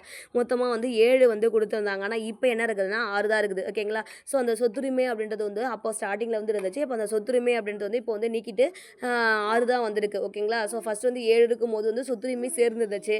இப்போ அந்த சொத்துரிமை நீக்கப்படுறதுனால இப்போ மொத்தமாக தான் ஃபண்டமெண்டல் ரைட்ஸ் அதாவது அடிப்படை உரிமைகள்ன்றது இப்போ எத்தனை இருக்குதுன்னா 6 மட்டும் தான் இருக்குது அப்படின்னு சொல்லியிருக்காங்க. ஸோ அதே மாதிரி இந்த பகுதி 3 அடிப்படை உரிமைகளை இந்தியாவுடைய மகா சாசனம் அப்படின்னு சொல்லிட்டு மகா சாசனம் அப்படின்னு சொல்லிட்டு சொல்கிறாங்க. ஓகேங்களா. ஸோ இது ரொம்ப முக்கியம். பகுதி 3 அப்படின்றது இந்தியாவுடைய மகா சாசனம் அப்படின்னு சொல்லிட்டு சொல்கிறாங்க. ஓகேங்களா. ஸோ அதுக்கப்புறம் இந்தியாவில் வசிக்கும் மக்கள் அனைவருக்குமே அடிப்படை உரிமைகள் பொதுவானது தான். ஓகேங்களா. ஆனால் இந்திய குடிமக்களுக்கு மட்டுமே இருக்கிற சில அடிப்படை உரிமைகளும் இருக்குது அப்படின்னு சொல்லியிருக்காங்க. ஸோ இது வந்து ஒரு ப்ரீவியஸ் கொஸ்டின் தான் இந்த ஸ்டேட்மெண்ட்டு. ஓகேங்களா. ஸோ இது அப்படியே 2 ஸ்டேட்மெண்ட்டாக கொடுத்துருந்தாங்க. இந்தியாவில் வசிக்கிற மக்கள் அனைவருக்கும் அடிப்படை உரிமைகள்ன்றது எல்லாருக்குமே பொதுவானதான். எல்லாருமே அது ஃபாரினாக இருக்கட்டும், ஃபாரினர்ஸ் கூட இங்கே வந்து வசிக்கிறாங்க அப்படின்னா அவங்களுக்கும் ஃபண்டமெண்டல் ரைட்ஸ் வந்து இருக்குதான் இந்தியாவில் இருக்கும்போது. ஆனாலுமே இந்திய குடிமக்களுக்குன்னு சொல்லிட்டு சில அடிப்படை உரிமைகள் வந்து இருக்குது அப்படின்றதையும் சொல்கிறாங்க. ஓகேங்களா? ஸோ இந்திய குடிமக்களுக்கு மட்டுமே இருக்கிற அந்த ஃபண்டமெண்டல் ரைட்ஸ் வந்து ஃபாரினர்ஸ்க்கு வந்து பொருந்தாது. ஓகேங்களா? ஸோ இந்த 2 ஸ்டேட்மெண்ட்ஸையும் நல்லா வந்து பார்த்துங்க. ஏன்னா இது வந்து ப்ரீவியஸ் இயர் கொஸ்டின். ஓகேங்களா? அடுத்தது அரசியலமைப்புக்கு உட்பட்ட தீர்வு காணும் உரிமை அப்படின்னு சொல்லிட்டு கொடுத்துருக்காங்க. அரசியலமைப்புக்கு உட்பட்ட தீர்வு காணும் உரிமையை பற்றி சொல்கிறது என்னன்னா ஆர்டிகல் 32 இது ரொம்பவே முக்கியமானது. ஓகேங்களா? ஸோ இது இந்த ஆர்டிகல் 32 பற்றி தான் பார்த்தா நீதி பேராணைகளை வந்து என்ன பண்ணுவாங்க வெளியிடுவாங்க. ஒரு நீதிமன்றம் அதாவது நீதி பேராணை அப்படின்றது என்னன்னா நீதிமன்றத்துடைய முத்திரையுடன் நீதிமன்றம் வெளியிடுற ஒரு கோர்ட் வந்து வெளியிடுற ஒரு கட்டளை இல்லை ஆணை தான் பார்த்தீங்கன்னா நீதி பேராண்மை அப்படின்னு சொல்லுவாங்க. இந்த நீதி பேராணை அப்படின்றது எதுக்காக வெட்டுறாங்க அப்படின்னு சொன்னால் ஏதோ ஒரு சட்டத்தை வந்து நீ நிறைவேற்றவே கூடாது அப்படின்றத தடை செய்கிறாங்க பார்த்தீங்களா நீ கோர்ட்டு அதுதான் பார்த்தீங்கன்னா நீதி பேராணை நீதிமன்றத்தால் வெளியிடுற ஒரு ஆணை தான். இந்த சட்டத்தை நீங்கள் வந்து இம்ப்ளிமெண்ட் பண்ணக்கூடாது அப்படின்னு சொல்கிற ஒரு ஆர்டர் தான் நம்ம என்ன சொல்கிறோம் நீதி பேராணை அப்படின்னு சொல்லியிருக்கோம். ஸோ உச்சநீதிமன்றம் இந்தியாவில் இருக்கிற உச்சநீதிமன்றம் உயர்நீதிமன்றம் ரெண்டுத்துக்குமே பார்த்தீங்கன்னா நீதி பேராணைகளை வெளியிடுற அதிகாரம் வந்து உண்டு. ஓகேங்களா? இதே மாதிரி இந்த உச்சநீதிமன்றம் பார்த்தீங்கன்னா இந்த மாதிரியான நீதி பேராணைகளை விட்டு மக்களுடைய உரிமைகளை காப்பதனால தான் உச்சநீதிமன்றத்தை என்ன சொல்கிறோம் அரசியலமைப்பினுடைய பாதுகாவலன் அப்படின்னு சொல்லிட்டு சொல்கிறாங்க. ஓகேங்களா? அப்போ அரசியலமைப்பின் பாதுகாவலன் யாருன்னு கேட்டாங்கன்னா உச்சநீதிமன்றம். ஓகேங்களா? ஆப்ஷனில் உச்சநீதிமன்றம் உயர்நீதிமன்றம் ரெண்டுமே இருக்கும். நம்ம கன்ஃபியூஸ் ஆகிடக்கூடாது. அரசியலமைப்புடைய பாதுகாவலன் யார் அப்படின்னு பார்த்தீங்கன்னா உச்சநீதிமன்றம் அப்படின்னு சொல்கிறோம். அதனால தான் அம்பேத்கர் என்ன சொல்கிறாருன்னா அரசியலமைப்பு சட்டப்பிரிவு 32 அதாவது அரசியலமைப்பு உட்பட்ட தீர்வு காணும் உரிமை அந்த ஆர்டிகல் 32 என்ன சொல்கிறாரு இந்திய அரசியலமைப்புடைய இதயம் மற்றும் ஆன்மா அப்படின்னு சொல்கிறாரு. ஓகேங்களா? ஸோ இந்திய அரசியலமைப்பின் இதயம் மற்றும் ஆன்மா என்று அழைக்கப்படுவதுன்னா ஆர்டிகல் 32 அரசியலமைப்புக்கு உட்பட்டு தீர்வு காணும் உரிமை அப்படின்றத நான் வச்சுக்கணும். ஸோ இதை நீங்கள் ஷார்ட்டாக நான் வச்சுக்கலாம். ஏன்னா 32 வந்து கோர்ட்டு தான் வந்து கொடுக்க போகுது. ஓகேங்களா? ஸோ நம்ம கோர்ட்டுக்கு போகும்போது எல்லாருமே கண்டிப்பாக எப்படி போகணும் உண்மையாக அந்த கோர்ட்டில் வந்து உண்மையாக நம்ம இதயத்துலேருந்து உண்மையை மட்டுமே பேசணும். ஓகேங்களா? இதயத்துலேருந்து உண்மையை மட்டும் தான் பேசணும் அப்படின்ற மாதிரி ஷார்ட்கட் போட்டுங்க. அப்போ இதயம் மற்றும் ஆன்மானா கோர்ட்னா 32 அப்படின்றத வந்து உங்களுக்கு ஞாபகம் வரணும். ஓகேங்களா? ஸோ அதுக்கப்புறம் பார்த்தீங்கன்னா அந்த 5 உச்சநீதிமன்றம் உயர்நீதிமன்றம் ரெண்டுமே பார்த்தீங்கன்னா 5 வகையான நிதி பேராணைகளை வெளியிடும் அப்படின்னு சொல்லியிருக்கோம். அந்த 5 என்னென்ன அப்படின்னு பார்த்தீங்கன்னா ஆட்கொணர்வு நிதி பேராண்மை ஹேபியஸ் கார்பஸ் இது அதிகமாக எல்லாருமே கேட்டுப்பட்டுருங்க. ஹேபியஸ் கார்பஸ் பெட்டிஷன் அப்படின்னு சொல்லுவாங்க. ஓகேங்களா? ஆட்கொணர்வு நிதி பேராண்மை. அடுத்தது கட்டளை நிறுத்தம் நிதி பேராண்மைனா மேண்டமஸ் இது இங்கிலீஷ்லேயுமே பார்த்துங்க. ஏன்னா சம்ஸ்லாம் இங்கிலீஷ்லேயே வந்து வந்துடும். ஓகேங்களா? ஸோ அதனால் இந்த இந்த இந்த 5 நிதி பேராண்மை மட்டும் இங்கிலீஷ்லேயும் வந்து பார்த்துங்க. அதுக்கப்புறம் தடைநிறுத்தம் நிதி பேராண்மை ப்ராஹிபிஷன். அதுக்கப்புறம் ஆவண கேப்புனா செர்டியோரியா அதுக்கப்புறம் சகுதி முறை வினவும் நிதி பேராண்மை கோவாரண்டோ அப்படின்னு சொல்லியிருப்பாங்க. ஓகேங்களா? ஸோ கட்டளை நிறுத்தம் நிதி பேராணை அப்படின்னா என்னென்னா ஃபஸ்ட்டு ஆட்கொணர்வு நிதி பேராண்மை. ஆட்கொணர்வு நிதி பேராணை அப்படின்னா சட்டத்துக்கு புறம்பாக ஒரு கைது செய்யப்பட்டு வந்து பாதுகாக்குது. ஓகேவா? ஸோ எந்த ஒரு சட்டத்தை மீறி யாரானா ஒருத்தர் வந்து கைது செய்கிறாங்க அதாவது தப்பாக வந்து கைது செய்கிறாங்கன்னா அதில் பாதுகாக்கத்தான் பார்த்தோன்னா ஆட்கொணர்வு நிதி பேராணை அப்படின்னு சொல்கிறாங்க. கட்டளை நிறுத்தம் நிதி பேராணை அப்படின்னா ஒரு மனுதாரர் என்ன பண்ணுறான் அப்படின்னா அவருடைய பணிகளை பார்த்தீங்கன்னா அந்த சம்மந்தப்பட்ட துறைகிட்ட இருந்து இன்ஃபர்மேஷனை கேட்டு நிறைவேற்றிக்க முடியும். ஓகேங்களா? அதுக்கப்புறம் தடை நிறுத்தம் நிதி பேராணைனா ஒரு கீழ் நீதிமன்றம் வந்து அதனுடைய சட்ட எல்லையை வந்து தாண்டி செயல்படுறதை வந்து தடுக்கிறத தான் பார்த்தீங்கன்னா தடை நிறுத்தம் நிதி பேராணைன்னு சொல்லுவாங்க. ஆவணக்கேற்பு நிதி பேராணைனா உயர்நீதிமன்றம் பார்த்தீங்கன்னா சில டாக்குமெண்ட்ஸ் என்ன பண்ணோன்னா நியாயமான பரிசீலனை அதுக்கோ அதாவது உயர்நீதிமன்றம் அது தனக்கோ இல்லைன்னா உரிய அதிகாரிக்கோ அனுப்ப செய்ய சொல்கிறாங்க பற்றி அதுதான் பார்த்தீங்கன்னா ஆவணக்கேற்பு நிதி பேராணை அப்படின்னு சொல்கிறாங்க. அப்போ ஆவணக்கேற்புனாலே ஆவணங்களை வந்து கேட்கறது தான். ஓகேங்களா? அதுக்கப்புறம் தகுதி முறை விடவும் நிதி பேராணை அப்படின்னா அதாவது சட்டத்துக்கு புறம்பாக தகாத முறையில் அரசு அலுவலகத்தை வந்து கைப்பற்றதை தடுக்கிறது தான் பார்த்தீங்கன்னா தகுதி முறை வினவும் நிதி பேராண்மை அப்படின்னு சொல்லியிருப்பாங்க. சில புக்கில் எப்படி கொடுத்துருப்பாங்கன்னா ஒருத்தர் எப்படி வந்து இந்த கவர்மெண்ட்டில் அதாவது இப்போ ஒரு அரசு பணியில் வந்து எப்படி வந்து இருக்காரு அப்படின்றத சொல்கிறதும் பார்த்தீங்கன்னா தகுதி முறை வினவும் நிதி பேராணை அப்படின்னு சொல்லிட்டு கொடுத்துருப்பாங்க. ஓகேங்களா? ஹையர் ஸ்டடீஸ் புக்கில் வந்து கொடுத்துருப்பாங்க. ஓகேங்களா? ஸோ இதுவுமே ஒரு இம்பார்ட்டண்ட்டான இது வந்து பாருங்கள் ஜஸ்ட் ரீட் பண்ணிக்கங்க. ஆனால் இதில் என்ன தெரிஞ்சுக்கணும்னா இந்த ஆட்கொணர்வு நிதி பேராண்மை என்ன கட்டளை நிறுத்தம் நிதி பேராணை அந்த 5 நிதி பேராணையும் தெரிஞ்சுக்கங்க ஹெட்டிங்ஸு அது என்னென்னு சொல்லிட்டு ஜஸ்ட் ரீட் பண்ணிக்கோங்க இந்த பாயிண்ட்ஸ். ஓகேங்களா? ஸோ அடுத்தது பார்த்தீங்கன்னா இந்த பாக்ஸ் வந்து ரொம்பவே முக்கியமானது. அடிப்படை உரிமைகள் அப்படின்னு சொல்லிட்டு நம்ம பார்த்தோம்ல பகுதி 3 அடிப்படை உரிமைகள் அப்படின்றது பார்த்தோம். என்னென்ன ஆர்டிகல்ஸ்லேருந்து சொன்னோம் நம்ம 12லேருந்து சொன்னோமா 11 வரைக்கும் குடியுரிமை முடியுது. 12லேருந்து 35 வரைக்கும் பார்த்தோன்னா நம்ம அடிப்படை உரிமைகளை பற்றி தான் சொல்லுது. ஆனால் நமக்கு பார்த்தீங்கன்னா அடிப்படை உரிமைகள் மொத்தம் ஸ்டார்டிங்கில் 7 இருந்துச்சுன்னு சொன்னோம். அதில் சொத்துரிமை நீங்கிட்டு இப்போ வந்து 6 தான் இருக்குது. அந்த 6 உரிமைகள் என்னென்ன அப்படின்னு பார்த்தீங்கன்னா ஃபர்ஸ்ட் வந்து சமத்துவ உரிமை, அதுக்கப்புறம் சுதந்திர உரிமை, சுரண்டலுக்கு எதிரான உரிமை, சமயச்சார்பு உரிமை, கல்வி கலாச்சார உரிமை, அரசியலமைப்புக்கு உட்பட்டு தீர்வு காணும் உரிமை. இந்த 6 உரிமைகள் தான் இப்போ வந்து அடிப்படை உரிமைகளாக நம்ம இந்தியாவில் வந்து இருக்குது அப்படின்னு சொல்லியிருப்பாங்க. ஸோ அதில் பார்த்தீங்கன்னா நமக்கு 14லேருந்து பார்த்தீங்கன்னா 32 வரைக்கும் நமக்கு வந்து கொடுத்துருப்பாங்க. ஓகேங்களா? ஸோ இது வந்து ரொம்பவே முக்கியமான கொஸ்டின். கண்டிப்பாக இதுலேருந்து ஒரு கொஸ்டின் வந்துடும். ஓகேங்களா? ஃபஸ்ட்டு வந்து பிரிவு 14 அப்படின்னா சட்டத்தின் முன் அனைவரும் சமம். அப்படின்றது வந்து சொல்லுது. அதுக்கப்புறம் 15 அப்படின்றது வந்து மதம், இனம், ஜாதி, பாலினம் மற்றும் பிறப்பிடம் இவற்றின் அடிப்படையில் பாகுபடுவதை தடை செய்து அப்படின்னு சொல்லியிருக்காங்க. ஓகேங்களா? இந்த 5 பாயிண்ட்டும் முக்கியம். மதம், இனம், ஜாதி, பாலினம், பிறப்பிடம் இதை ஆர்டராகவே நீங்கள் வந்து மெமரி பண்ணிக்கணும். ஓகேங்களா? அடுத்தது பிரிவு 16 அப்படின்றது பொது வேலை வாய்ப்புகளில் சம வாய்ப்பளித்தல். 17 தீண்டாமையை ஒழித்தல். 18 இராணுவ மற்றும் கல்விசார் பட்டங்களை தவிர மற்ற பட்டங்களை நீக்குதல் அப்படின்னு சொல்லிட்டு கொடுத்துருக்காங்க. இது வரைக்கும் பார்த்தீங்கன்னா சமத்துவ உரிமை. ஸோ சமத்துவ உரிமையில் என்னென்ன ஆர்டிகல்ஸ் 14 to 18 இது கூட ஒரு மேத்ஸில் வந்து கேட்பாங்க. ஸோ சமத்துவ உரிமை, சுதந்திர உரிமை அந்த மாதிரி சொல்லிட்டு இந்த பக்கம் வந்து ஹெட்டிங்ஸ் கொடுத்துருவாங்க. ஆர்டிகல்ஸ் வந்து ரைட் சைடில் கொடுத்துட்டு மாற்றி கொடுத்துட்டு எதுன்னு சொல்லிட்டு மேட்ச் பண்ண சொல்லுவாங்க. ஸோ அதனால் சமத்துவ உரிமைனா 14 to 18 அப்படின்றத ஞாபகம் வச்சுக்கணும். சுதந்திர உரிமைனா 19 22. அதேமாதிரி சுதந்திரக்கான உரிமைனா 23 24. சமயசார்பு உரிமைனா 25 to 28. கல்வி கலாச்சாரம்னா 29 to 30. அரசியலமைப்பு உட்பட்டு தீர்வுக்கான உரிமைனா 32 அப்படின்றத ஞாபகம் வச்சுக்கணும். ஓகேங்களா? அடுத்தது சுதந்திர ஷார்ட்கட்ஸ் வந்து நான் சொல்கிறேன் பாருங்கள். நீங்கள் அப்படியே படிக்கிறதுனால படிங்க. ஷார்ட்கட்ஸ் போட்டிங்கன்னா உங்களுக்கு ஈஸியாக ஞாபகம் வரும். ஓகேங்களா? ஸோ ஃபஸ்ட்டு வந்து என்ன கொடுத்துருக்காங்கன்னா பிரிவு 14 அப்படின்னு கொடுத்துருக்காங்க. ஸோ 14 அப்படின்னாலே நமக்கு மோஸ்ட்லி என்ன ஞாபகம் வரும்? லவர்ஸ் டே தான் ஞாபகம் வரும். ஓகேங்களா? ஸோ லவர்ஸுக்குள்ளே 17 இருக்கும், எல்லாமே சமம் தான் நினைப்பாங்க. ஓகேங்களா? ஸோ அதனால் லவர்ஸ் டே 14 அப்படின்னா லவர்ஸ் டே ஞாபகம் வச்சுங்க. இந்த சமம் அப்படின்ற வார்த்தையை வந்து ஞாபகம் வச்சுங்க. இதெல்லாம் பார்த்தீங்கன்னா ஆப்ஷன் பார்த்து உடனே டக்குன்னு எடுக்கிற மாதிரி தான் இருக்கும். ஓகேங்களா? அதுக்கப்புறம் பிரிவு 15 அப்படின்னாலே என்ன வரும்? சுதந்திர தினம் தான் ஞாபகம் வரும். ஓகேங்களா? ஸோ 15 சுதந்திர தினம் என்ன பண்ணணும்? ஸோ சுதந்திர தினம் அன்றைக்கி நம்ம சுதந்திரன்றது என்னது? எந்த ஒரு மதமோ, இனமோ, ஜாதியோ, பாலினம், பிறப்பிடம் இது எதையுமே எந்த இதுலையுமே நம்ம வந்து பாகுபடுத்தாமல் எல்லாருக்குமே சுதந்திரத்தை கொடுக்குறது தான் அப்படின்னு சொல்லிட்டு நம்ம பார்ப்போம். ஓகேங்களா? ஸோ அப்போ சுதந்திரனாலே எந்த ஒரு பாகுபாடுமே இருக்கக்கூடாது அப்படின்றத வந்து நான் வச்சுக்கணும். சுதந்திரம்ன்றது எல்லாருக்குமே கிடைக்கணும், எந்த ஒரு பாகுபாடும் இல்லாமல் எல்லாருக்குமே வந்து எல்லாருமே இண்டிபெண்ட்டாக இருக்கணும் அப்படின்னு சொல்லிட்டு ஞாபகம் வச்சுக்கலாம். அதுக்கப்புறம் 16. ஓகேங்களா? ஸோ 16 வயசு பொண்ணுங்க 16 வயசு ஆனாலே பொண்ணுங்க என்ன பண்ணுவாங்க? ஓகேங்களா? ஸோ அவங்க வந்து வேலைக்கு போயிடுவாங்க அப்படின்ற மாதிரி ஞாபகம் வச்சுங்க. ஓகேங்களா? அப்போது பொண்ணுங்களுக்கு என்ன பண்ணணும்? வேலை வாய்ப்பு சம வாய்ப்பு வந்து கொடுக்கணும். 16 வயசு ஆயிடுச்சுனாலே பொண்ணுங்களுக்கு என்ன பண்ணணும்? வேலைக்கு வரணும். அவங்களும் எல்லா வேலையிலுமே சம வாய்ப்பு வந்து நம்ம வந்து ஏற்படுத்தி கொடுக்கணும் அப்படின்னு ஆகுச்சுங்க. அதுக்கப்புறம் 17 தீண்டாமையை ஒழிக்கிறது. ஓகேங்களா? ஸோ தீண்டாமை அப்படின்றது வந்து ஒரு கொடுமையான செயல். அது வந்து ஒரு 7.5 அப்படின்ற மாதிரி நான் போச்சுங்க. அப்போ 7.5 அப்படின்னா 7ல் முடியணும். அப்போ 17. ஓகேங்களா? ஸோ ஏன்னா கண்டிப்பாக 12லேருந்து ஸ்டார்ட் ஆக போகுது. அப்போ 7ன்றது கண்டிப்பாக வரப்போகிறதில்ல. 7.5 ஆகுச்சுனாலே 17ன்றதை வந்து போட்டுடலாம். அடுத்தது 18 கல்யாண வயசு. ஓகேங்களா? பொண்ணுங்களுக்கு வந்து கல்யாணம் வந்து 18 வயசில் பண்ணுவாங்க. சட்டப்படி பார்த்தீங்கன்னா 18 21 கரெக்டுங்களா? பொண்ணுங்களுக்கு வந்து 18 வயசில். அப்போ பொண்ணுங்க வந்து கல்யாணம் யாரையும் பண்ணுவாங்க? மிலிட்ரி மேன்ஸ், அதாவது இராணுவத்தில் இருக்கிறவங்களையும் கல்வி சார்ந்த வேலையை செய்கிறவங்க, அதாவது ப்ரொஃபஸர், டீச்சர்ஸை மட்டும் தான் அவங்க வந்து கல்யாணம் பண்ணுறாங்க. மற்றவங்களெல்லாம் வந்து நீக்கிடுறாங்க அப்படின்ற மாதிரி ஞாபகம் வச்சுக்கோங்க. ஓகேங்களா? அப்போது 18 வயசு பொண்ணுங்க என்ன பண்ணுறாங்க? ஆர்மிக்காரங்களையும் அதே மாதிரி டீச்சர்ஸ் இவங்கள மட்டும் தான் வந்து கல்யாணம் பண்ணிக்கிறாங்க, மற்றவங்களெல்லாம் நீக்கிடுறாங்க அப்படின்னு ஞாபகம் வச்சுக்கிட்டிங்கன்னா, இராணுவம் கல்விசார் பட்டங்களை தவிர மற்ற பட்டங்களை எல்லாம் வந்து நீக்கிடுறாங்க. அதை மற்றவங்களை நீக்கிறாங்கன்னா மற்ற பட்டங்களை எல்லாம் நீக்கிடுறாங்க அப்படின்றது வந்து ஞாபகம் வச்சுக்கலாம். ஓகேங்களா? ஸோ அப்போது 14 அப்படின்னா நமக்கு என்ன வரணும்? 14 லவர்ஸ் டே. 14 லவர்ஸ்குள்ளே எல்லாருமே வந்து சமம் தான். ஓகேங்களா? 15 வந்து சுதந்திர தினம் வந்து எந்த ஒரு பாகுபாடுமே எல்லாருக்குமே சுதந்திரம் கிடைக்கணும். 16 வயசில் பொண்ணுங்க வேலைக்கு போகிறாங்க அப்படின்னா அவங்களுக்கு சமமான வேலை வாய்ப்பு வந்து கொடுக்கணும். 17 7.5 தீண்டாமை. ஓகேங்களா? 18 அப்படின்னா இப்போ பொண்ணுங்களுடைய கல்யாண வயசு. பொண்ணுங்க யாரையும் கல்யாணம் பண்ணுறாங்க? இராணுவத்தில் இருக்கிறவங்களையும் டீச்சர்ஸை மட்டும் தான் கல்யாணம் பண்ணுறாங்க அப்படின்றத வந்து ஞாபகம் வச்சுங்க. அடுத்தது சுதந்திர உரிமைன்றது 19லேருந்து ஸ்டார்ட் ஆகுது. ஓகேங்களா? ஸோ இப்போ வந்து இங்கே எப்படியே கண்டினியூஷன் பண்ணிக்கலாம். ஏன்னா கல்யாணம் பண்ணிட்டாங்க 18 வயசில் ஒரு பொண்ணு வந்து கல்யாணம் ஆயிடுச்சு அப்படின்னா அதுக்கு அடுத்த வருஷம் பார்த்தீங்கன்னா கல்யாணம் ஆனோடனே அதுக்கு அடுத்த வருஷம் என்ன பண்ணோம்? கல்யாணம் ஆன புதுசில். ஓகேங்களா? இப்போ கல்யாணம் ஆன புதுசு வந்து 19 வயசில் 19 வந்து என்ன பண்ணுறாங்க? அந்த ஒரு வருஷத்துக்கு வந்து என்ன பண்ணுவாங்க?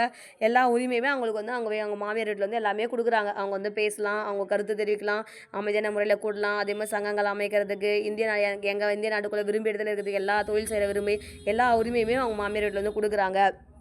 அடுத்த வருஷம் என்ன ஆகுது? 2வது வருஷம் என்ன பண்ணுறாங்க? அவங்க மேலேயே வந்து குற்றம் சாட்டுறாங்க. ஓகேங்களா? ஸோ அப்படி ஷார்ட்கட் வந்து போட்டுங்க. ஓகேங்களா?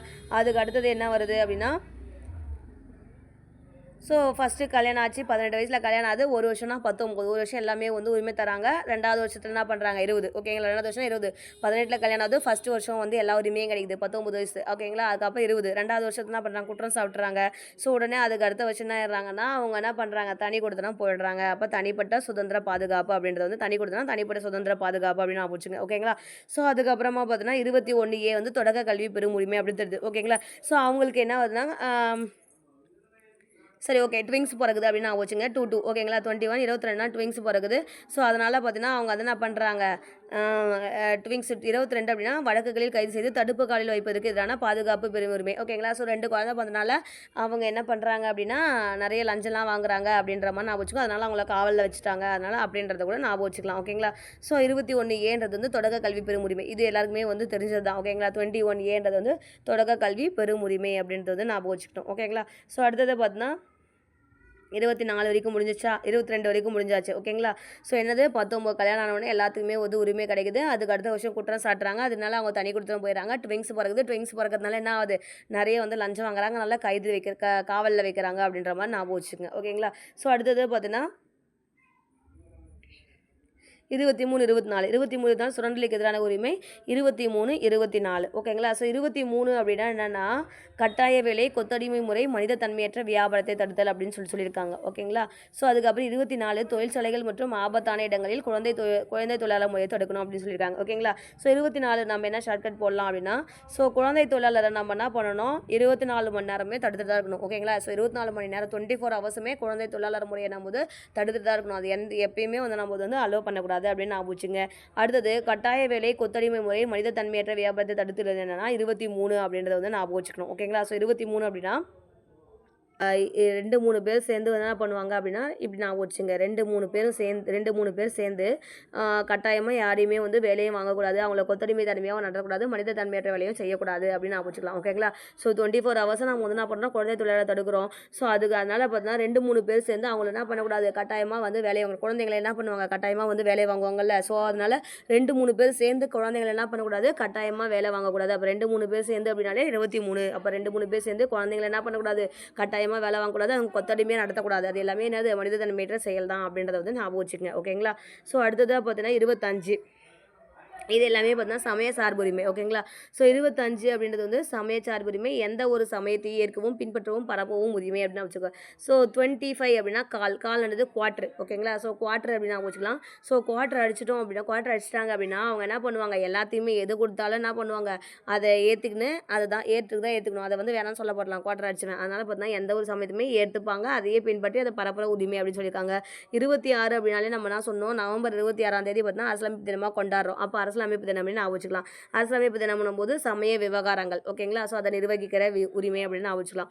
அடுத்தது 27 அப்படின்னா நம்ம என்னன்னா எந்த ஒரு மதத்தையும் பரப்புவதற்காக வரி செலுத்துவதற்கு எதிரான சுதந்திரம் அப்படின்னு வச்சுக்கோங்க. ஓகேங்களா? ஸோ 21 தான் கல்யாண வயசு இருந்தாலும் ஆம்பளை பசங்களுக்கு. ஆனால் இப்போ வந்து 27, 28, 29, 30 தான் வந்து அதிகமாக கல்யாணம் பண்ணுறாங்க. ஆவரேஜாக 27 வந்து கல்யாணம் பண்ணுறாங்க. ஸோ அப்போ அவங்க கல்யாணம் பண்ணும்போது என்ன பண்ணக்கூடாது, டௌரியை வந்து வாங்கக்கூடாது அப்படின்னு நான் வச்சுங்க. டௌரினா வரின்றதை நான் வச்சுக்கோங்க. அப்போ எந்த ஒரு மதத்தையுமே மத பொண்ணையும் கல்யாணம் பண்ணிக்கணும்.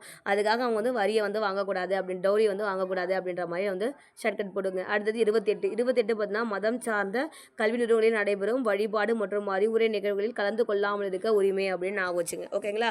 ஸோ இந்த கல்வி நிறுவனங்களில் இப்போது மதம் சார்ந்த கல்வி நிறுவனங்கள் அப்படின்னா மோஸ்ட்லி பார்த்தீங்கன்னா அந்த இது இப்போது சில ஸ்கூல்ஸ்லாம் பார்த்தீங்கன்னா இப்போ கிறிஸ்டின் ஸ்கூல்லாம் இருந்துச்சுன்னா அங்கே வந்து அந்த அவங்களுடைய மதத்துக்கு ஏற்ற மாதிரி வழிபாடெலாம் பண்ணுவாங்க.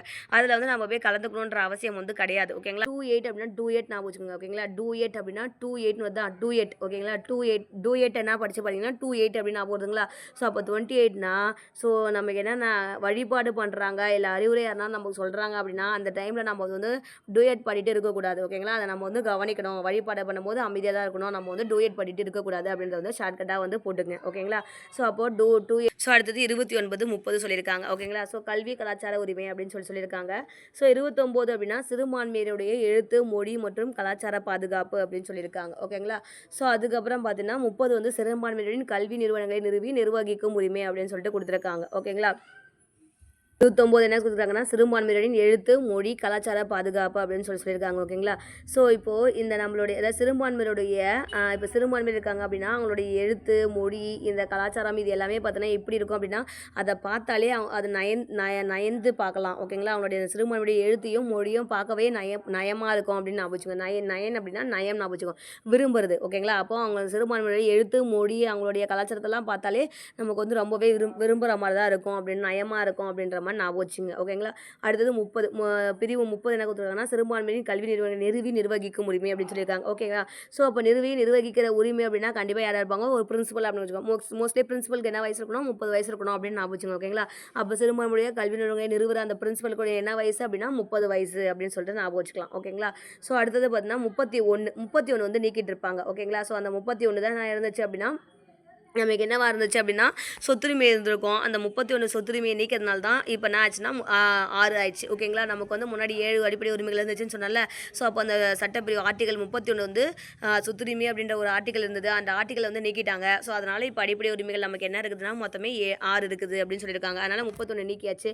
ஸோ 32 தான் நமக்கு ஆல்ரெடி சொல்லிட்டோம், அரசாமைக்கு உட்பட்டு தீர்வு காணும் உரிமை. அதாவது நீதிமன்றத்தை அணுகி நம்மளுடைய உரிமையை நம்ம என்ன பண்ணலாம், நமக்கான அடிப்படை உரிமை வந்து பாதிக்குது அப்படின்னா நம்ம நீதிமன்றத்தை அணுகி அடிப்படை உரிமையை வந்து நம்ம வந்து வாங்கிக்கலாம். அதுதான் வந்து 32. இது எல்லாருக்குமே தெரிஞ்சது, ஷார்ட்கட்டே தேவையில்லை. ஓகேங்களா? ஸோ அடுத்தது பார்த்தீங்கன்னா இந்த பாக்ஸ் பாருங்கள். 1978ஆம் ஆண்டு 44வது அரசியலமைப்பு சட்டத்திட்டப்படி அடிப்படை உரிமைகள் பட்டியலிலிருந்து சொத்துரிமை பிரிவு 31 நீக்கப்படுது அப்படின்னு சொல்லியிருப்பாங்க. ஓகேங்களா? ஸோ அடிப்படை உரிமைகள் பட்டியல தான் முன்னாடி வந்து சொத்துரிமை வந்து ஆர்டிகல் 31 இருந்துச்சு. அதை நீக்கிறது என்ன அமெண்ட்மெண்ட் அப்படின்னு பார்த்தீங்கன்னா 44வது சட்டத்திருத்தம் தான் வந்து அமெண்ட்மெண்ட் அப்படின்னு சொல்லுவாங்க. ஸோ 44வது சட்டத்திருத்தம் 1978. 42 எப்போ 1976. ஓகேங்களா?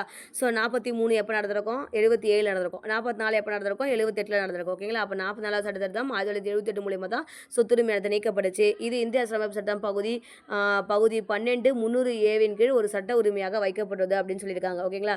ஸோ இது எப்படி ஞாபகம் வச்சுக்கலாம் அப்படின்னு சொன்னால் சொத்துரிமை அப்படின்றது என்ன பகுதி அப்படின்னா பகுதி 12ன்னு கொடுத்துருக்காங்களா. ஓகேங்களா? 300 ஏக்கரில் வச்சுருக்காங்களா.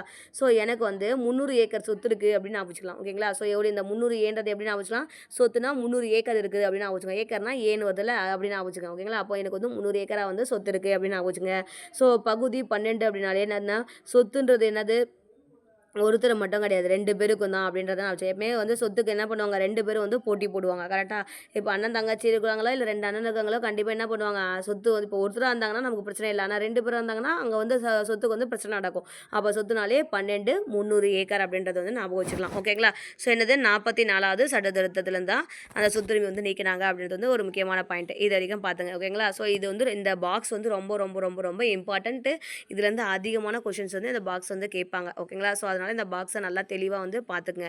அடுத்தது பார்த்தீங்கன்னா அடிப்படை உரிமைகளை நிறுத்தி வைக்கிறது. ஓகேங்களா? ஸோ இந்த ஃபண்டமெண்டல் ரைட்ஸ் இருக்குது பற்றி இதை வந்து சில சமயத்தில் வந்து நிறுத்தி வைக்கலாம். ஓகேங்களா? அது எப்போ அப்படின்னா இந்திய அரசியலமைப்பு சட்டப்பிரிவு 352 கீழே பார்த்தீங்கன்னா குடியரசுத் தலைவர் வந்து அவசர நிலை வந்து பிறப்பிக்கிறார் அப்படின்னா அப்போ வந்து இந்த இந்திய அரசியலமைப்பு சட்டப்பிரிவு பார்த்தீங்கன்னா 19 கீழே இருக்கிறது எல்லாமே தாமாகவே நின்றுடும். ஓகேங்களா? ஸோ இங்கே நம்ம பார்த்தோம்ல அரசியலமைப்பு சட்டப்பிரிவு 14லேருந்து 11 ஸோ இந்த 19 கீழே, அதாவது இந்த 1லேருந்து 19 கீழே இருக்க பற்றியா இது எல்லாம் இந்த ஃபண்டமெண்டல் 1லேருந்து கிடையாது, நமக்கு 12லேருந்து ஸ்டார்ட் ஆகுது. ஓகேங்களா? ஃபண்டமெண்டல் ரைட்ஸ் வந்து பகுதி நமக்கு எதுலேருந்து ஸ்டார்ட் ஆகுது, 12லேருந்து ஸ்டார்ட் ஆகுது. அப்போ 12லேருந்து 19 கீழே இருக்கிறது வரைக்கும். ஓகேங்களா? அந்த 18 வரைக்கும் 19 18 வரைக்கும் பார்த்தீங்கன்னா உங்களுக்கு வந்து அவசர நிலை வந்து யார் பிறப்பிக்கிறது அப்படின்னா குடியரசுத் தலைவர். இதுவும் கூட கேட்பாங்க, அவசர நிலை பிறப்பிக்கிற அதிகாரம் யாருக்கு இருக்குதுன்னா குடியரசுத் தலைவர் தான். குடியரசுத் தலைவரா பிரதமரா அப்படின்ற இது கூட வரும். ஓகேங்களா? ஸோ அதனால் அதையும் நம்ம பார்த்துக்கணும். அப்போ அவசர நிலை பிறப்பிக்கிற அதிகாரம் யாருக்குன்னா குடியரசுத் தலைவர். ஓகேங்களா? 352னா தேசிய அவசர நிலை அப்படின்னு சொல்லுவாங்க. ஓகேவா? 352 ஆர்டிகல் தேசிய அவசர நிலை பற்றி சொல்லும். அந்த தேசிய அவசர நிலை 352 அப்போ பார்த்தீங்கன்னா குடியரசுத் தலைவர் வந்து தேசிய அவசர நிலை பிறப்பிக்கிறாரு அப்படின்னாலே அப்போ என்ன ஆகும்னா 19 கீழே இருக்கிற எல்லா அடிப்படை உரிமைகளும் பார்த்தீங்கன்னா தானாகவே வந்து ஸ்டாப் ஆகிடும். ஓகேங்களா? மற்ற அடிப்படை உரிமைகளையும் அவரால் பார்த்தீங்கன்னா தடை செய்ய முடியும். ஓகேங்களா? ஆனால் அவர் வந்து சில ஆணைகளை வந்து பிறப்பிக்கணும். ஆனால் அந்த ஆணைகள் எல்லாமே வந்து நாடாளுமன்றத்தில் கண்டிப்பாக வந்து அங்கீகரிக்கப்படணும் அப்படின்னு சொல்லிட்டு சொல்லியிருக்காங்க. ஓகேங்களா? ஆனால் அவர் அவசர நிலை பிறப்பிச்சாலே 19 கீழே இருக்கிறது ஆட்டோமேட்டிக்காக வந்து ஸ்டாப் ஆகிடும். இது நல்லா ஞாபகம் வச்சுக்கணும். ஓகேங்களா? மற்றதையும் நிறுத்தலாம் அவர் நினச்சா, ஆனால் அது கண்டிப்பாக நாடாளுமன்றத்தில் அவர் என்ன பண்ணணும், ஒப்புதல் வந்து வாங்கணும் அப்படின்றத வந்து ஞாபகம் வச்சுக்கணும். ஓகேங்களா? ஸோ அடுத்தது பார்த்தீங்கன்னா அரசு நெறிமுறைத்தும் கோட்பாடுகள் பற்றி கொடுத்துருக்காங்க. ஓகேங்களா? அரசு நெறிமுறைத்தும் கோட்பாடுகள் வந்து பகுதி 4 வந்து சொல்லியிருக்காங்க. ஆல்ரெடி பார்த்தாச்சு. பகுதி 2 என்ன சொல்லிச்சு, குடியுரிமை. பகுதி 3 என்ன சொல்லிச்சு, அடிப்படை உரிமைகள். இப்போ பகுதி 4 வந்துச்சு, அரசு நெறிமுறைத்தும் கோட்பாடுகள் அப்படின்னு சொல்லியிருக்காங்க. ஓகேங்களா? ஸோ இது என்னென்ன சட்டப்பிரிவு அப்படின்னு பகுதி 4 வந்து இது பிரிவு பார்த்தா 36 to 51 ஆல்ரெடி நம்ம பார்த்தோம். அங்கே பகுதி 2 என்னது 5 to 11, 11க்கு அப்புறம் 12, 12 to 35 வரைக்கும் என்ன பார்த்தோம், அடிப்படை உரிமைகள். 35க்கு அப்புறம் 36, அப்போ 36லேருந்து 51 வரைக்கும் பார்த்தீங்கன்னா அரசு நெறிமுறைத்தும் கோட்பாடுகள் அப்படின்னு சொல்லியிருக்காங்க. ஓகேங்களா?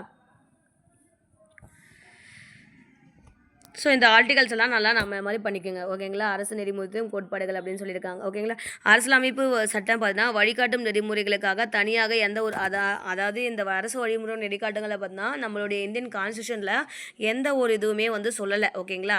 ஸோ இதுக்குன்னு சொல்லிட்டு ரூல்ஸ் அண்ட் ரெகுலேஷன்ஸ்லாம் எதுவுமே சொல்லலை. ஆனாலுமே அது என்ன பண்ணியிருக்காங்கன்னா அதனுடைய வழிகாட்டுதல் அடிப்படையிலையும் பொருளடக்கத்துடைய அடிப்படையிலையும் பார்த்தீங்கன்னா மூணாக வந்து பிரிச்சிருக்காங்க. அதுதான் பார்த்தீங்கன்னா சமதர்ம காந்திய தாராள அறிவு சார்ந்தவை அப்படின்னு சொல்லியிருப்பாங்க. இதை கூட கேட்பாங்க ஓகேங்களா. ஸோ அப்போ அரசு நெறிமுறை கோட்பாடுகளுடைய 3 பிரிவுகள் என்னென்னா சமதர்ம காந்திய தாராள அறிவு சார்ந்தவை அப்படின்னு சொல்லியிருப்பாங்க.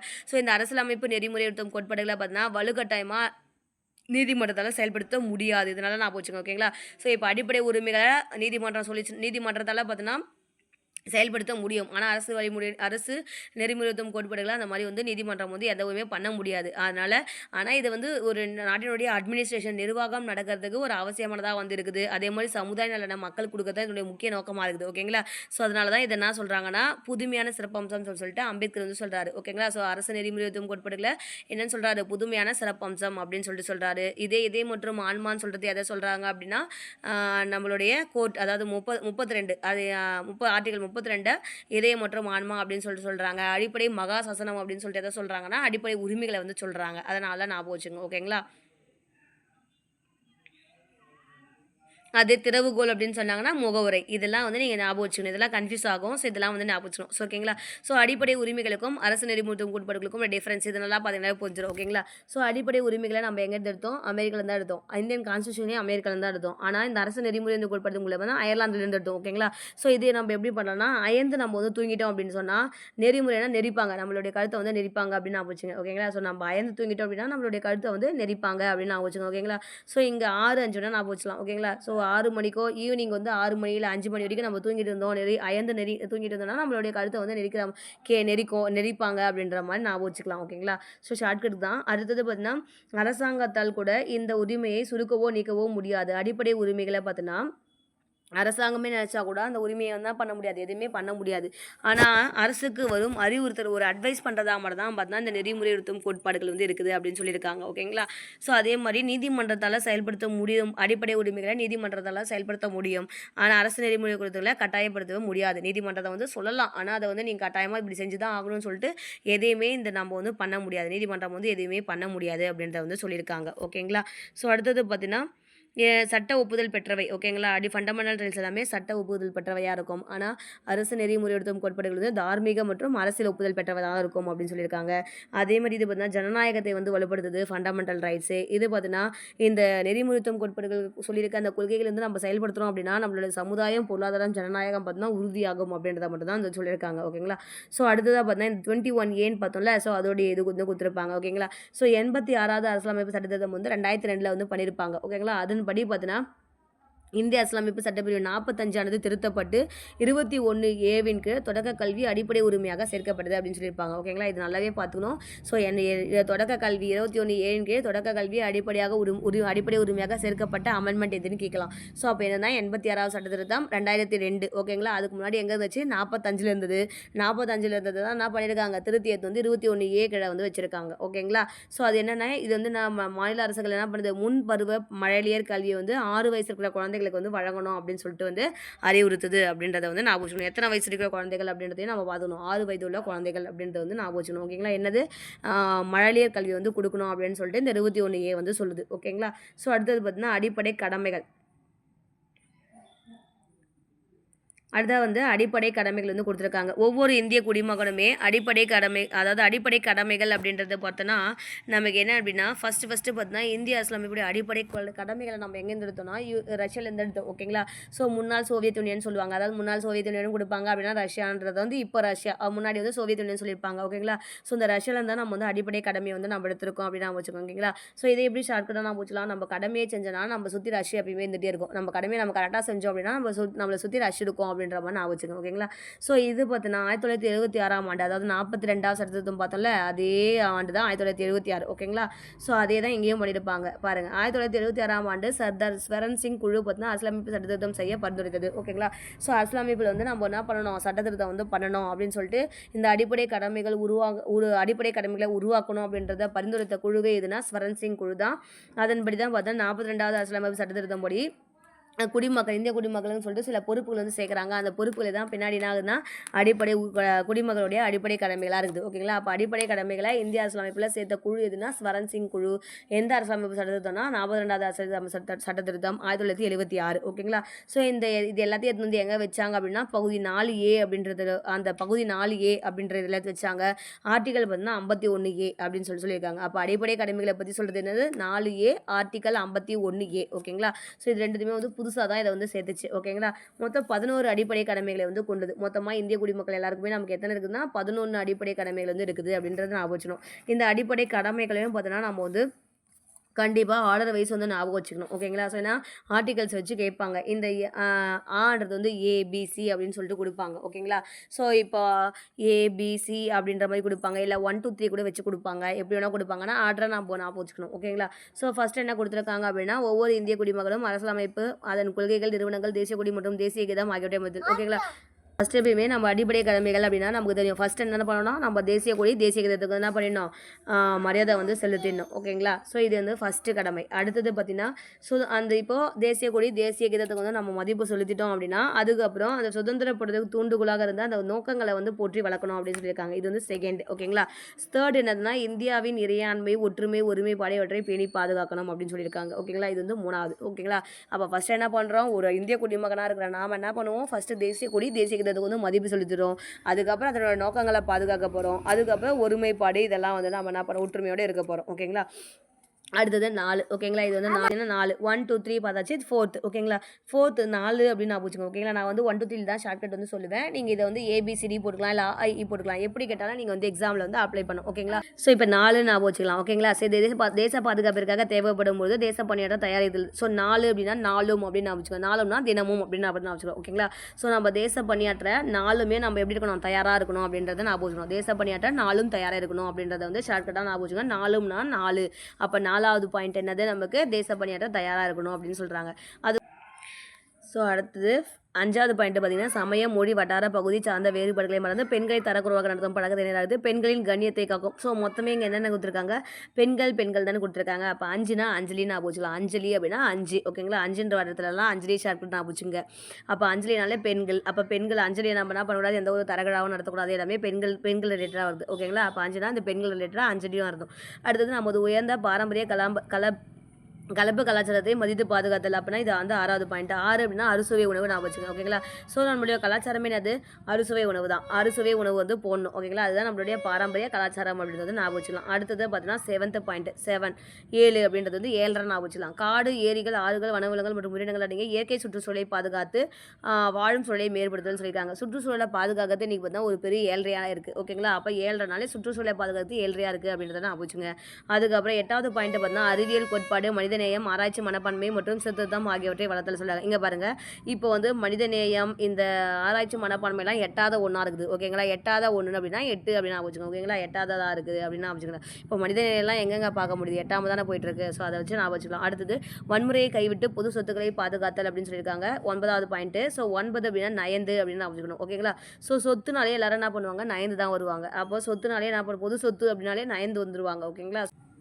ஸோ 9 9 பொது சொத்துனாலே என்ன பண்ணுவாங்க, 9 வருவாங்க அப்படின்றத வந்து ஈஸியாக ஞாபகம் வச்சுக்கலாம். அடுத்தது 10வது பாயிண்ட் என்ன கொடுத்துருக்காங்க, தனிப்பட்ட மற்றும் கூட்டு செயல்பாடுகள் என அனைத்து செயல்பாடுகளும் சிறந்தவற்றை நோக்கி செயல்பட்டு தேசத்துடைய நிலையான உயர்ந்த முயற்சி மற்றும் சாதனைக்காக கொடுத்தல். இங்கே பாருங்கள், இந்த தனிப்பட்ட மற்றும் கூட்டு செயல்பாடுகள் ஞாபகம் வச்சுங்க.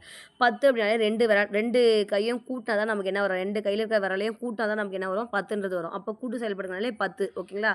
ஸோ அப்போ 2 கை கூட்டினா தான் நமக்கு என்ன வரும், 10 வரும் அப்படின்னு வச்சுக்கோங்க. அதுக்கப்புறம் 11 தெரியும். 11 வந்து 6 முதல் 14 வயது உள்ள குழந்தைகள் எல்லாருக்குமே பார்த்தீங்கன்னா கல்வி வந்து கொடுக்கணும் அப்படின்றத வந்து சொல்லுது. இது வந்து 86வது அரசியலமைப்பு சட்டம் 2002 படின்னு பார்த்தீங்கன்னா 51A வச்சிருக்காங்க. இது வந்து 11வது அடிப்படை குடிமையாக அறிமுகப்படுத்தாங்க. இது வந்து கடைசியாக தான் சேர்த்திருப்பாங்க. ஸ்டார்டிங்கில் வந்து இருந்திருக்காது. இப்போ கடைசியாக சேர்த்தது தான் பார்த்தா இந்த 11வது அடிப்படை கடமை அப்படின்னு சொல்லியிருப்பாங்க. ஓகேங்களா? ஸோ இது வந்து ஒரு எக்ஸ்ட்ரா பாயிண்ட். அதுக்கப்புறம் பார்த்தீங்கன்னா இதில் இன்னொன்று தெரிஞ்சுக்கணும், நீங்கள் 51A கீழே இருக்கிறது தான் பார்த்தீங்கன்னா 6 முதல் 14 வயது குழந்தை. அதே அங்கே பார்த்தோம் பார்த்தீங்கன்னா 21Aன்றது வந்து 6 வயது உள்ள குழந்தைகளுக்கு தொடக்க கல்வியை கொடுக்குறது. அதே 11வது அடிப்படை கடமைனா 6 முதல் 14 வயது இருக்கிற எல்லா குழந்தைகளுக்குமே பார்த்தீங்கன்னா அடிப்படை கல்வி வந்து பெற்றோர்கள் வந்து கொடுக்கணும், பெற்றோருடைய கடமையாக தான் வந்து சொல்லியிருப்பாங்க. ஓகேங்களா? ஸோ அப்போ இந்த 11 பாயிண்ட்டையுமே வந்து நீங்கள் 1 2 3 போட்டு ஈஸியாக ஞாபகம் வச்சுக்கணும். இதில் எப்படி வேணால் கொடுக்கலாம். இப்போ 1Aன்னு கொடுத்தாங்கன்னா நம்ம இந்த ஃபஸ்ட்டு பாயிண்ட் போடணும். 1ல் 1 அப்படின்னு கொடுத்தாலும் இந்த ஃபஸ்ட்டு பாயிண்ட், இல்லை 1 ஆன்னு கொடுத்தாலும் இப்படி போடணும். எப்படி வேணால் கொடுப்பாங்க. ஓகேங்களா. ஸோ நம்ம ஆர்டரை ஞாபகம் வச்சுக்கணும். ஓகேங்களா. நான் 1 2 3 போட்டு ஷார்ட்கட் சொல்கிறேன். ஸோ ஃபஸ்ட்டு என்ன பண்ணிடணும், தேசிய கீதம் நம்ம ஒரு இந்திய குடிமகளாக இருக்கணும், நம்ம தேசிய கீதம் தேசிய கொடியை வந்து மதிச்சிடணும். அதுக்கப்புறம் அவங்களுடைய உணர்வுகளை மதிக்கணும். அதுக்கடுத்து என்ன பண்ணணும், ஒற்றுமையோடு இருக்கணும். 4 அப்படின்னா 4ம் தேச பணியாற்ற நம்ம வந்து தயாராக இருக்கணும். 5னா அஞ்சலி பெண்களை பார்த்தீங்கன்னா வரணும்.